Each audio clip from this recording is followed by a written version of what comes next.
ਸ਼ੁਰੂ ਕਰਦੇ ਹਾਂ। ਉਸ ਦੋ ਜਹਾਨ ਦੇ ਪਾਲਣਹਾਰ ਦਾ ਨਾਮ ਲੈ ਕੇ, ਜੋ ਸਭ ਤੇ ਬਹੁਤ ਹੀ ਰਹਿਮਤਾਂ ਔਰ ਬਖਸ਼ਿਸ਼ਾਂ ਕਰਨੇ ਵਾਲਾ ਹੈ।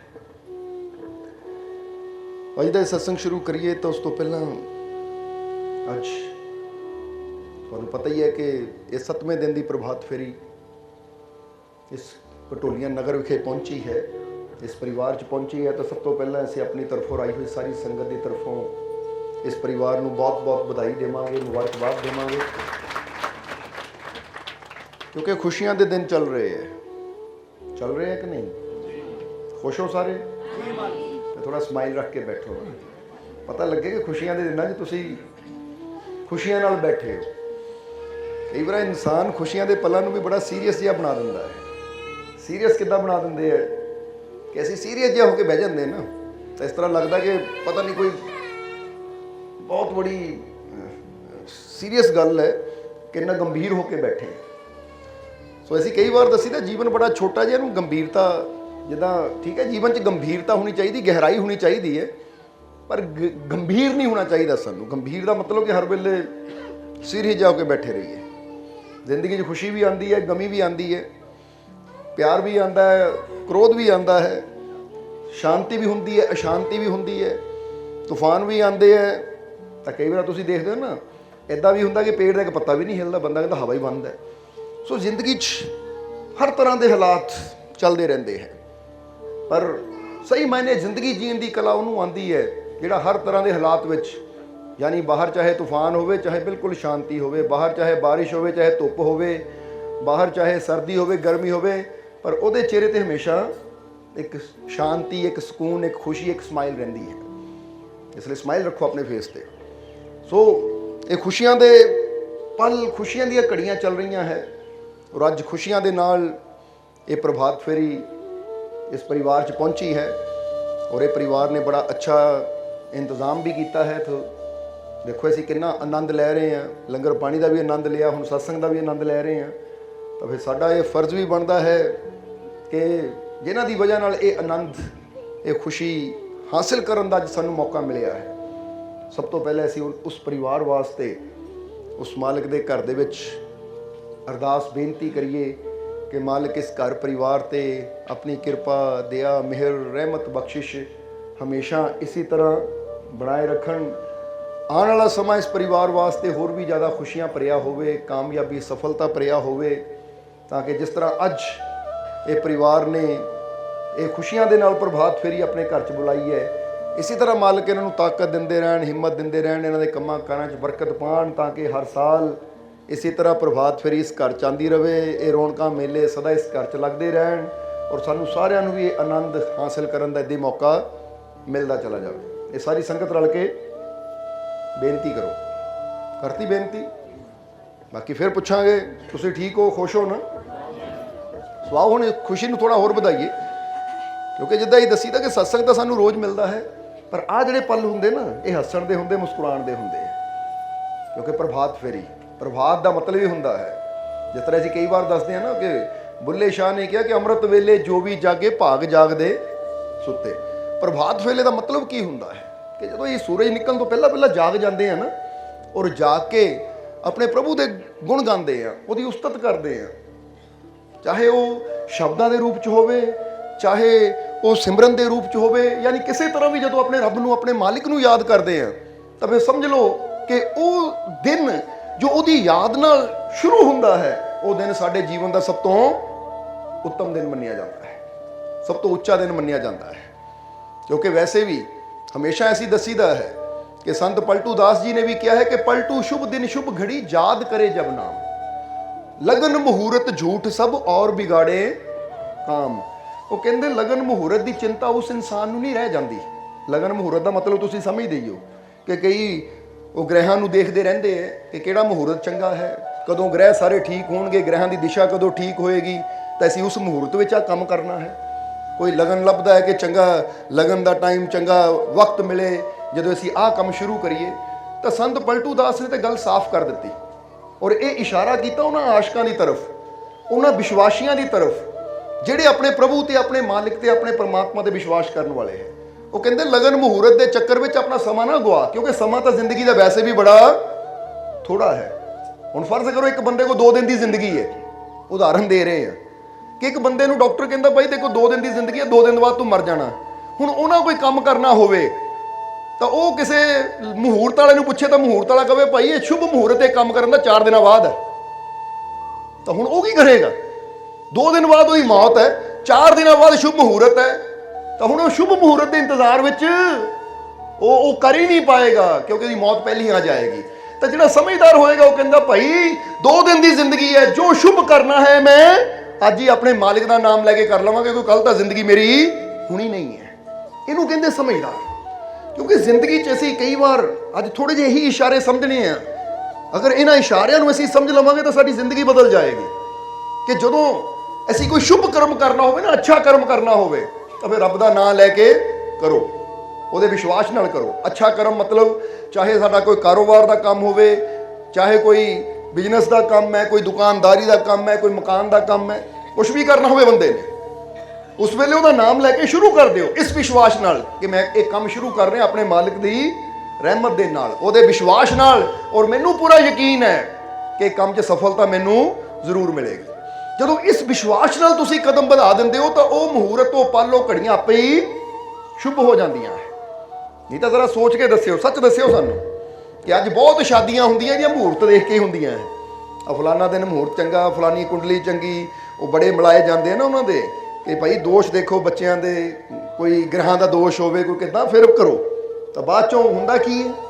ਸਭ ਕੁਝ ਦੇਖ ਕੇ ਮਿਲਾਇਆ ਜਾਂਦਾ ਹੈ, ਪਰ ਬਾਅਦ ਚੋਂ ਨਤੀਜਾ ਰਿਜ਼ਲਟ ਕੀ ਨਿਕਲਦਾ ਹੈ? ਕੁਝ ਸਮੇਂ ਬਾਅਦ ਉਹੀ ਝਗੜੇ, ਉਹੀ ਫਸਾਦ ਨਾਰਮਲੀ ਜੀਵਨ ਦੇ ਵਿੱਚ ਸ਼ੁਰੂ ਹੋ ਜਾਂਦੇ ਹੈ। ਸੋ ਅਸੀਂ ਇੱਕ ਚੀਜ਼ ਇੱਥੇ ਸੰਤ ਪਲਟੂ ਦਾਸ ਜੀ ਦੇ ਵਚਨਾਂ ਤੋਂ ਸਿੱਖਣੀ ਵੀ ਹੈ, ਸਮਝਣੀ ਵੀ ਹੈ, ਔਰ ਆਪਣੇ ਜੀਵਨ 'ਚ ਉਤਾਰਨੀ ਵੀ ਹੈ। ਉਹ ਇਸ਼ਾਰਾ ਹੀ ਕਰਦੇ ਕਿ ਜੀਵਨ ਦੇ ਜਦੋਂ ਦਿਨ ਦੀ ਸ਼ੁਰੂਆਤ ਹੁੰਦੀ ਹੈ ਨਾ, ਜਦੋਂ ਦਿਨ ਦੀ ਸ਼ੁਰੂਆਤ ਦਾ ਮਤਲਬ ਜਦੋਂ ਤੇਰੀ ਅੱਖ ਖੁੱਲਦੀ ਹੈ, ਤਾਂ ਅਸੀਂ ਇੱਕ ਗੱਲ ਕਹੀ ਦੀ ਸੀ ਕਿ ਪੂਰੇ ਵਿਸ਼ਵਾਸ ਨਾਲ ਆਪਣੇ ਦਿਨ ਦੀ ਸ਼ੁਰੂਆਤ ਕਰੋ। ਸਮਝਦੇ ਹੋ ਕਿ ਨਹੀਂ? ਜਦੋਂ ਅੱਖ ਖੁੱਲੇ ਤਾਂ ਸਭ ਤੋਂ ਪਹਿਲਾਂ ਇਹੀ ਗੱਲ ਕਹੋ, ਅੱਖ ਖੁੱਲਦੀ ਹੈ, ਬਿਸਤਰ ਤੇ ਲੇਟੇ ਹੋ ਨਾ ਤੁਸੀਂ, ਅੱਖ ਖੁੱਲਦੀ ਹੈ ਤਾਂ ਸਭ ਤੋਂ ਪਹਿਲਾਂ ਇਹੀ, ਐ ਮੇਰੇ ਮਾਲਿਕ ਮੈਨੂੰ ਪੂਰਾ ਵਿਸ਼ਵਾਸ ਹੈ ਇਹ ਦਿਨ ਆਪ ਦੀ ਰਹਿਮਤ ਨਾਲ ਮੈਨੂੰ ਮਿਲਿਆ, ਤੇ ਦਿਨ ਮੇਰੇ ਵਾਸਤੇ ਬਹੁਤ ਖੁਸ਼ੀਆਂ ਭਰਿਆ ਹੋਏਗਾ, ਇਹ ਦਿਨ ਮੇਰੇ ਵਾਸਤੇ ਕਾਮਯਾਬੀ ਭਰਿਆ ਹੋਏਗਾ, ਇਹ ਦਿਨ ਮੇਰੇ ਵਾਸਤੇ ਸਫਲਤਾ ਭਰਿਆ ਹੋਏਗਾ, ਇਹ ਦਿਨ ਮੇਰੇ ਵਾਸਤੇ ਕਾਮਯਾਬੀ, ਸਫਲਤਾ, ਖੁਸ਼ੀਆਂ, ਤੰਦਰੁਸਤੀ ਭਰਿਆ ਹੋਏਗਾ। ਜਦੋਂ ਇਸ ਵਿਸ਼ਵਾਸ ਨਾਲ ਅਸੀਂ ਨਾ ਹਰ ਸਾਹ ਪੂਰੇ ਵਿਸ਼ਵਾਸ ਨਾਲ ਗੁਜ਼ਾਰਦੇ ਹਾਂ ਕਿ ਮੈਨੂੰ ਵਿਸ਼ਵਾਸ ਹੈ ਮੇਰਾ ਮਾਲਿਕ ਮੇਰੇ ਨਾਲ ਹੈ, ਤਾਂ ਤੁਸੀਂ ਆਪ ਦੇਖੋਗੇ ਤੁਹਾਡੇ ਮਨ ਨੂੰ ਇੱਕ ਸ਼ਾਂਤੀ, ਸਕੂਨ ਵੀ ਮਿਲੇਗੀ, ਔਰ ਸਾਰੇ ਕੰਮ ਵੀ ਤੁਹਾਡੇ ਸਹੀ ਹੁੰਦੇ ਚਲੇ ਜਾਣਗੇ। ਇਸ ਲਈ ਲਗਨ ਮਹੂਰਤ ਝੂਠ ਸਭ ਔਰ ਵਿਗਾੜੇ ਕੰਮ। ਉਹ ਕਹਿੰਦੇ ਇੰਨਾ ਟਾਈਮ ਨਹੀਂ ਹੈ, ਦੇਖੋ ਜ਼ਿੰਦਗੀ ਅੱਜ ਹੈ, ਜਿੱਦਾਂ ਹੀ ਦੱਸਿਆ ਕਿ ਡਾਕਟਰ ਨੇ ਕਿਹਾ ਤੇ ਕੋ 2 ਦਿਨ ਦੀ ਜ਼ਿੰਦਗੀ ਹੈ, ਤਾਂ ਮਹੂਰਤ ਨਿਕਲਦਾ ਫਿਰ 4 ਦਿਨ ਬਾਅਦ, ਤਾਂ ਫਿਰ ਬੰਦਾ ਕਿੱਦਾਂ ਉਹ ਆਨੰਦ ਲੈ ਪਾਏਗਾ, ਕਿੱਦਾਂ ਕਾਮਯਾਬ ਹੋ ਪਾਏਗਾ? ਇੱਥੇ 2 ਦਿਨ ਦੀ ਗੱਲ ਤਾਂ ਬਹੁਤ ਬੜੀ ਕਹਿ ਦਿੱਤੀ, ਇੱਕ ਇਨਸਾਨ ਦਾ ਤਾਂ ਅਗਲੇ ਪਲ ਦਾ ਵੀ ਪਤਾ ਨਹੀਂ ਹੈ। ਇਸ ਲਈ ਜੋ ਕਰਨਾ ਹੈ ਆਪਣੇ ਮਾਲਿਕ ਦੇ ਵਿਸ਼ਵਾਸ ਨਾਲ ਕਰ ਦਈਏ ਬਸ। ਜਿੱਦਾਂ ਕਬੀਰ ਸਾਹਿਬ ਵੀ ਕਹਿੰਦੇ ਆ ਨਾ, ਕੱਲ ਕਰੇ ਸੋ ਅੱਜ ਕਰ, ਉਹ ਵੀ ਇਹੀ ਇਸ਼ਾਰਾ ਹੈ ਕਿ ਅੱਛਾ ਕਰਮ ਉਹਨੂੰ ਯਾਦ ਕਰਕੇ ਕਰ ਦੇ ਬਸ, ਫਿਰ ਚਿੰਤਾ ਨਾ ਕਰ ਉਹਦੀ, ਕਿਉਂਕਿ ਜੇ ਉਹਦੇ ਵਿਸ਼ਵਾਸ ਨਾਲ ਤੂੰ ਸ਼ੁਰੂ ਕਰੇਗਾ ਤਾਂ ਆਪਣੇ ਆਪ ਹੀ ਹਰ ਸਥਿਤੀ ਤੇਰੇ ਅਨੁਕੂਲ ਹੁੰਦੀ ਚਲੀ ਜਾਏਗੀ। ਇਸ ਲਈ ਪ੍ਰਭਾਤ ਵੇਲਾ, ਜਦੋਂ ਪ੍ਰਭਾਤ ਵੇਲੇ ਅਸੀਂ ਜਾਗਦੇ ਹਾਂ ਤਾਂ ਫਿਰ ਜਿਸ ਤਰ੍ਹਾਂ ਹਮੇਸ਼ਾ ਦੱਸੀਦਾ ਹੈ ਕਿ ਜੇ ਅੰਮ੍ਰਿਤ ਵੇਲੇ ਇਨਸਾਨ ਜਾਗ ਜਾਂਦਾ ਹੈ ਨਾ, ਤਾਂ ਅੰਮ੍ਰਿਤ ਵੇਲੇ ਜਾਗਣ ਦੇ ਨਾਲ ਨਾਲ ਉਹਦੇ ਜੀਵਨ ਦੀਆਂ ਖੁਸ਼ੀਆਂ, ਉਹਦੇ ਜੀਵਨ 'ਚ ਕਾਮਯਾਬੀ, ਉਹਦੇ ਜੀਵਨ 'ਚ ਸਫਲਤਾ ਦਾ ਸੂਰਜ ਵੀ ਉਦੈ ਹੋਣਾ ਸ਼ੁਰੂ ਹੋ ਜਾਂਦਾ ਹੈ। ਇਹ ਗੱਲ ਯਾਦ ਰੱਖਣਾ। ਇਸ ਲਈ 2-3 ਪੁਆਇੰਟ ਆਪਣੇ ਜੀਵਨ 'ਚ ਤੁਸੀਂ ਯਾਦ ਰੱਖੋ। ਪਹਿਲੀ ਚੀਜ਼ ਕਿ ਅਸੀਂ ਕੋਸ਼ਿਸ਼ ਕਰਨੀ ਹੈ ਅੰਮ੍ਰਿਤ ਵੇਲੇ ਜਾਗਣ ਦੀ। ਸਮਝਦੇ ਹੋ ਕਿ ਨਹੀਂ? ਅੰਮ੍ਰਿਤ ਵੇਲੇ ਦਾ ਮਤਲਬ ਇਹ ਨਹੀਂ ਕਿ 2:30 ਵਜੇ ਉੱਠ ਕੇ ਬਹਿ ਜਾਈਏ, 1:30 ਵਜੇ ਉੱਠ ਕੇ ਬਹਿ ਜਾਈਏ। ਕਈ ਸੋਚਦੇ ਕਿ ਸ਼ਾਇਦ 2 ਵਜੇ ਅੰਮ੍ਰਿਤ ਵੇਲਾ ਸ਼ੁਰੂ ਹੋ ਜਾਂਦਾ ਹੈ। ਅਸੀਂ ਕਈ ਵਾਰ ਦੱਸੀਦਾ ਹੈ ਕਿ ਸੂਰਜ ਨਿਕਲ ਤੋਂ 1.5 ਘੰਟਾ ਪਹਿਲਾਂ ਅੰਮ੍ਰਿਤ ਵੇਲੇ ਦੀ ਸ਼ੁਰੂਆਤ ਹੁੰਦੀ ਹੈ। ਉਸ ਤੋਂ ਪਹਿਲਾਂ ਟਾਈਮ ਸੌਣ ਦਾ ਟਾਈਮ ਹੀ ਹੁੰਦਾ ਹੈ। ਸਮਝਦੇ ਹੋ ਕਿ ਨਹੀਂ? ਉਸ ਤੋਂ ਪਹਿਲਾਂ ਜਿਹੜਾ ਸਮਾਂ ਹੁੰਦਾ ਹੈ ਸੌਣ ਦਾ ਸਮਾਂ ਹੁੰਦਾ ਹੈ। ਜਿਸ ਵੇਲੇ ਸੂਰਜ ਨਿਕਲ ਤੋਂ 1.5 ਘੰਟਾ ਪਹਿਲਾਂ ਅਸੀਂ ਜਾ ਕੇ ਉੱਠ ਕੇ ਸਿਮਰਨ ਕਰੀਏ, ਆਪਣੇ ਮਾਲਿਕ ਦਾ ਗੁਣਗਾਨ ਕਰੀਏ, ਤਾਂ ਉਹ ਸਾਡੀ ਹੈਲਥ ਵਾਸਤੇ, ਸਾਡੇ ਮਾਈਂਡ ਵਾਸਤੇ, ਜਾਂ ਕਹਿ ਲਓ ਕਿ ਸਾਡੇ ਆਉਣ ਵਾਲੇ ਕੱਲ੍ਹ ਵਾਸਤੇ ਇਹ ਚੀਜ਼ ਬਹੁਤ ਅੱਛੀ ਹੁੰਦੀ ਹੈ। ਇਹ ਉਹੀ ਹੈ ਕਿ ਜਿਸ ਤਰ੍ਹਾਂ ਇੱਕ ਕਿਸਾਨ ਅੱਜ ਅਗਰ ਬੀਜ ਬੋਂਦਾ ਤਾਂ ਆਉਣ ਵਾਲੇ ਕੱਲ੍ਹ ਵਾਸਤੇ ਉਸ ਬੀਜ ਨੇ ਉਹਨੂੰ ਫਾਇਦਾ ਦੇਣਾ ਹੈ, ਲਾਭ ਦੇਣਾ ਹੈ। ਅਗਰ ਅੱਜ ਤੁਸੀਂ ਸਵੇਰ ਸਵੇਰੇ ਉੱਠ ਕੇ ਆਪਣੇ ਪ੍ਰਮਾਤਮਾ ਦਾ ਗੁਣਗਾਨ ਕਰਦੇ ਹੋ, ਉਹਨੂੰ ਯਾਦ ਕਰਦੇ ਹੋ, ਅੱਛੇ ਵਿਚਾਰਾਂ ਦੇ ਨਾਲ, ਅੱਛੀ ਸੋਚ ਦੇ ਨਾਲ, ਵਿਸ਼ਵਾਸ ਦੇ ਨਾਲ ਆਪਣੇ ਦਿਨ ਦੀ ਸ਼ੁਰੂਆਤ ਕਰਦੇ ਹੋ, ਤਾਂ ਤੁਹਾਡਾ ਇਹ ਦਿਨ ਤਾਂ ਅੱਛਾ ਹੋਏਗਾ ਹੀ, ਆਉਣ ਵਾਲਾ ਕੱਲ ਵੀ ਤੁਹਾਡਾ ਅੱਛਾ ਹੁੰਦਾ ਚਲਾ ਜਾਏਗਾ। ਇਸ ਲਈ ਪਹਿਲਾ ਗੁਣ ਹੈ, ਪਹਿਲੀ ਚੀਜ਼ ਇਹ ਯਾਦ ਰੱਖਣੀ ਹੈ, ਕਿਉਂਕਿ 3-4 ਇਸ਼ਾਰੇ ਕਰਨੇ ਹੈ। ਫਿਰ ਜਿੱਦਾਂ ਦੱਸਿਆ ਖੁਸ਼ੀਆਂ ਦਾ ਦਿਨ ਹੈ, ਕਿਉਂਕਿ ਆਹੀ ਟਾਈਮ ਹੁੰਦੇ ਹੈ ਸ਼ਬਦ ਗਾਣ ਦੇ, ਭੰਗੜੇ ਪਾਉਣ ਦੇ। ਸਤਸੰਗ ਤਾਂ ਚਲੋ ਮਾਲਕ ਦੀ ਕਿਰਪਾ ਨਾਲ ਪੂਰੇ ਸਾਲ 'ਚ 365 ਦਿਨ ਚੱਲਦਾ ਹੀ ਰਹਿੰਦਾ ਹੈ, ਪਰ ਆਹ ਜਿਹੜੀਆਂ ਪ੍ਰਭਾਤ ਫੇਰੀਆਂ 'ਚ ਸਾਨੂੰ ਮੌਕੇ ਮਿਲਦੇ ਨਾ ਆਪਣੇ ਮਾਲਕ ਦੀ ਉਸਤਤ ਕਰਨ ਦਾ, ਗੁਣਗਾਨ ਕਰਨ ਦਾ, ਸ਼ਬਦ ਗਾਇਨ ਕਰਨ ਦਾ, ਜਾਂ ਉਹਦੇ ਇਸ਼ਕ ਵਿੱਚ ਨੱਚਣ ਦਾ, ਇਹ ਤਾਂ ਮੌਕੇ ਸਾਲ 'ਚ ਕੁਝ ਦਿਨ ਹੀ ਹੁੰਦੇ ਹੈ। ਇਸ ਲਈ ਉਹ ਵੀ ਆਨੰਦ ਅਸੀਂ ਲੈਣਾ ਹੈ। ਇਸ ਲਈ ਇੱਥੇ 4 ਕੀ ਇਸ਼ਾਰੇ, 3-4 ਇਸ਼ਾਰੇ। ਸੋ ਪਹਿਲਾ ਇਸ਼ਾਰਾ ਸਮਝ ਆ ਗਈ ਕਿ ਅਸੀਂ ਅੰਮ੍ਰਿਤ ਵੇਲੇ ਉੱਠ ਕੇ, ਪ੍ਰਭਾਤ ਵੇਲੇ ਉੱਠ ਕੇ, ਸੂਰਜ ਨਿਕਲਣ ਤੋਂ ਪਹਿਲਾਂ ਉੱਠ ਕੇ ਵਿਸ਼ਵਾਸ ਦੇ ਨਾਲ ਦਿਨ ਦੀ ਸ਼ੁਰੂਆਤ ਕਰਨੀ ਹੈ, ਆਪਣੇ ਮਾਲਿਕ ਦੀ ਯਾਦ ਦੇ ਨਾਲ ਦਿਨ ਦੀ ਸ਼ੁਰੂਆਤ ਕਰਨੀ ਹੈ, ਪ੍ਰਭੂ ਦੇ ਸਿਮਰਨ ਦੇ ਨਾਲ ਦਿਨ ਦੀ ਸ਼ੁਰੂਆਤ ਕਰਨੀ ਹੈ। ਕਿਉਂਕਿ ਐਵੇਂ ਨਹੀਂ ਕਿਹਾ ਕਿ ਜਿਹੜਾ ਅੰਮ੍ਰਿਤ ਵੇਲੇ ਜਾਗਦਾ ਉਹਦੇ ਸੁੱਤੇ ਭਾਗ ਵੀ ਜਾਗਣੇ ਸ਼ੁਰੂ ਹੋ ਜਾਂਦੇ ਹੈ। ਤਾਂ ਜੇ ਇਨਸਾਨ ਅੰਮ੍ਰਿਤ ਵੇਲੇ ਨਹੀਂ ਜਾਗਦਾ, ਫਰਜ਼ ਕਰੋ ਸੂਰਜ ਨਿਕਲ ਜਾਂਦਾ, ਬੰਦਾ ਸੁੱਤਾ ਹੈ, ਅਗਰ ਇਹੀ ਬੰਦੇ ਦੀ ਰੂਟੀਨ ਬਣੀ ਰਹਿੰਦੀ ਹੈ ਤਾਂ ਉਹ ਘਰ 'ਚ ਬੇਬਰਕਤੀ ਆਣੀ ਸ਼ੁਰੂ ਹੋ ਜਾਂਦੀ ਹੈ, ਉਹ ਘਰ 'ਚ ਝਗੜੇ ਹੋਣੇ ਸ਼ੁਰੂ ਹੋ ਜਾਂਦੇ, ਉਹ ਘਰ ਦੇ ਵਿੱਚ ਅਸ਼ਾਂਤੀ ਫੈਲਣੀ ਸ਼ੁਰੂ ਹੋ ਜਾਂਦੀ ਹੈ। ਸਮਝ ਲੈਣਾ ਜ਼ਰਾ ਸਾਰਿਆਂ ਨੇ, ਕਿਉਂਕਿ ਅੱਜ ਜ਼ਿਆਦਾਤਰ ਘਰਾਂ 'ਚ ਅਸ਼ਾਂਤੀ ਕਿਉਂ ਰਹਿੰਦੀ ਹੈ, ਅੱਜ ਜ਼ਿਆਦਾਤਰ ਘਰਾਂ ਦੇ ਵਿੱਚ ਝਗੜੇ ਕਿਉਂ ਹੁੰਦੇ ਹੈ, ਤਾਂ ਕਾਰਨ ਤੁਸੀਂ ਦੇਖ ਲਿਓ ਕਿ ਜ਼ਿਆਦਾਤਰ ਉੱਥੇ ਕਾਰਨ ਇਹੀ ਹੁੰਦਾ ਕਿ ਬੰਦੇ ਨੂੰ ਲੇਟ ਉੱਠਣ ਦੀ ਆਦਤ ਹੁੰਦੀ ਹੈ। ਇਸ ਲਈ ਅਗਰ ਅਸੀਂ ਸਾਰੇ ਇਹ ਨਿਯਮ ਬਣਾ ਲਈਏ ਤਾਂ ਉਸ ਵੇਲੇ ਨੂੰ ਗੁਰੂਆਂ ਰਹਿਬਰਾਂ ਨੇ ਅੰਮ੍ਰਿਤ ਵੇਲਾ ਇਸੇ ਲਈ ਕਿਹਾ ਕਿ ਅੰਮ੍ਰਿਤ ਦੇ ਅਸੀਂ ਬਹੁਤ ਨੇੜੇ ਹੁੰਦੇ ਹਾਂ। ਅੰਮ੍ਰਿਤ ਆਂਦਾ ਹੈ ਪਰ ਅਸੀਂ ਉਹ ਅੰਮ੍ਰਿਤ ਤੋਂ ਵਾਂਝੇ ਰਹਿ ਜਾਂਦੇ ਹਾਂ। ਇਸ ਲਈ ਪਹਿਲਾ ਨਿਯਮ ਇਹ ਜੀਵਨ ਦਾ ਬਣਾਉਣਾ ਹੈ। ਔਰ ਦੂਸਰਾ ਨਿਯਮ ਜੋ ਇਸ਼ਾਰਾ ਕੀਤਾ ਹੈ ਕਿ ਜਦੋਂ ਕੋਈ ਵੀ ਕੰਮ ਕਰਨਾ ਨਾ, ਪਲਟੂ ਸ਼ੁਭ ਦਿਨ ਸ਼ੁਭ ਘੜੀ। ਜਦੋਂ ਕੋਈ ਵੀ ਕੰਮ ਕਰਨਾ ਹੈ ਤਾਂ ਜਦੋਂ ਕੰਮ ਕਰਨਾ ਹੈ ਪੂਰੇ ਵਿਸ਼ਵਾਸ ਨਾਲ, ਆਪਣੇ ਮਾਲਿਕ ਨੂੰ ਯਾਦ ਕਰਕੇ, ਪ੍ਰਮਾਤਮਾ ਪ੍ਰਭੂ ਨੂੰ ਯਾਦ ਕਰਕੇ ਕਿ ਮੈਂ ਕੰਮ ਉਹਦੇ ਨਾਮ ਨਾਲ ਸ਼ੁਰੂ ਕਰ ਰਿਹਾ ਹਾਂ ਔਰ ਮੈਨੂੰ ਵਿਸ਼ਵਾਸ ਹੈ ਮੈਨੂੰ ਕਾਮਯਾਬੀ ਜ਼ਰੂਰ ਮਿਲੇਗੀ।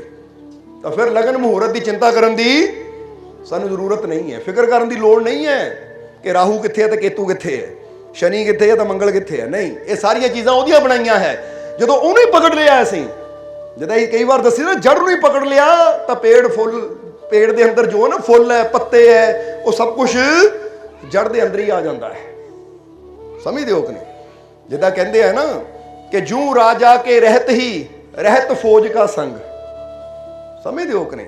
ਕਿ ਜੇ ਤੂੰ ਰਾਜੇ ਦਾ ਹੋ ਗਿਆ ਜਾਂ ਰਾਜੇ ਨੂੰ ਆਪਣੇ ਵੱਲ ਕਰ ਲਿਆ ਤਾਂ ਰਾਜੇ ਦੀ ਫੌਜ ਤਾਂ, ਰਾਜੇ ਦੀ ਸੈਨਾ ਤਾਂ ਆਪਣੇ ਆਪ ਹੀ ਤੇਰੇ ਵੱਲ ਹੋ ਜਾਏਗੀ।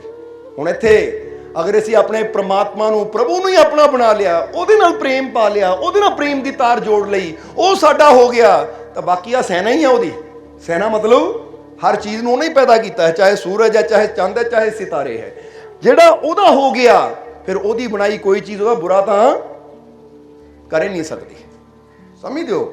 ਇਸ ਲਈ ਅਸੀਂ ਕਿਸੇ ਹੋਰ ਚੀਜ਼ ਦੀ ਫਿਕਰ ਕਰਨ ਦੀ ਬਜਾਏ ਫਿਕਰ ਕਰੀਏ ਹਰ ਚੀਜ਼ ਨੂੰ ਬਣਾਉਣ ਵਾਲੇ ਉਹ ਦਾਤੇ ਦੀ, ਕਿ ਕਿਸ ਤਰ੍ਹਾਂ ਅਸੀਂ ਆਪਣੇ ਵਿਸ਼ਵਾਸ ਦੀ ਤਾਰ, ਆਪਣੇ ਪ੍ਰੇਮ ਦੀ ਤਾਰ ਆਪਣੇ ਉਸ ਮਾਲਿਕ ਨਾਲ ਜੋੜ ਸਕਦੇ ਹਾਂ, ਪ੍ਰਮਾਤਮਾ ਪ੍ਰਭੂ ਦੇ ਨਾਲ ਜੋੜ ਸਕਦੇ ਹਾਂ। ਕਿਉਂਕਿ ਜੇ ਉਹ ਸਾਡਾ ਹੈ ਤਾਂ ਹੋਰ ਕਿਸੇ ਚੀਜ਼ ਦੀ ਫਿਕਰ ਕਰਨ ਦੀ ਸਾਨੂੰ ਜ਼ਰੂਰਤ ਹੀ ਨਹੀਂ ਹੈ। ਇਸ ਲਈ ਦੂਸਰੀ ਚੀਜ਼ ਕਿ ਕੋਈ ਵੀ ਕਰਮ ਕਰਨਾ ਹੈ ਤਾਂ ਬਸ ਵਿਸ਼ਵਾਸ ਦੇ ਨਾਲ ਸ਼ੁਰੂ ਕਰੋ, ਯਕੀਨ ਦੇ ਨਾਲ ਸ਼ੁਰੂ ਕਰੋ। ਕਿਉਂਕਿ ਅਸੀਂ ਇੱਕ ਲਾਈਨ ਕਹੀ ਦੀ ਹੈ ਨਾ ਕਿ ਅਸਫਲ ਇਨਸਾਨ ਅਗਰ ਅਸਫਲ ਹੋਣਾ ਹੈ ਤਾਂ ਕਿਸਮਤ ਜਾਂ ਭਾਗਿਆ ਤੇ ਭਰੋਸਾ ਕਰਨਾ ਸ਼ੁਰੂ ਕਰ ਦਿਓ।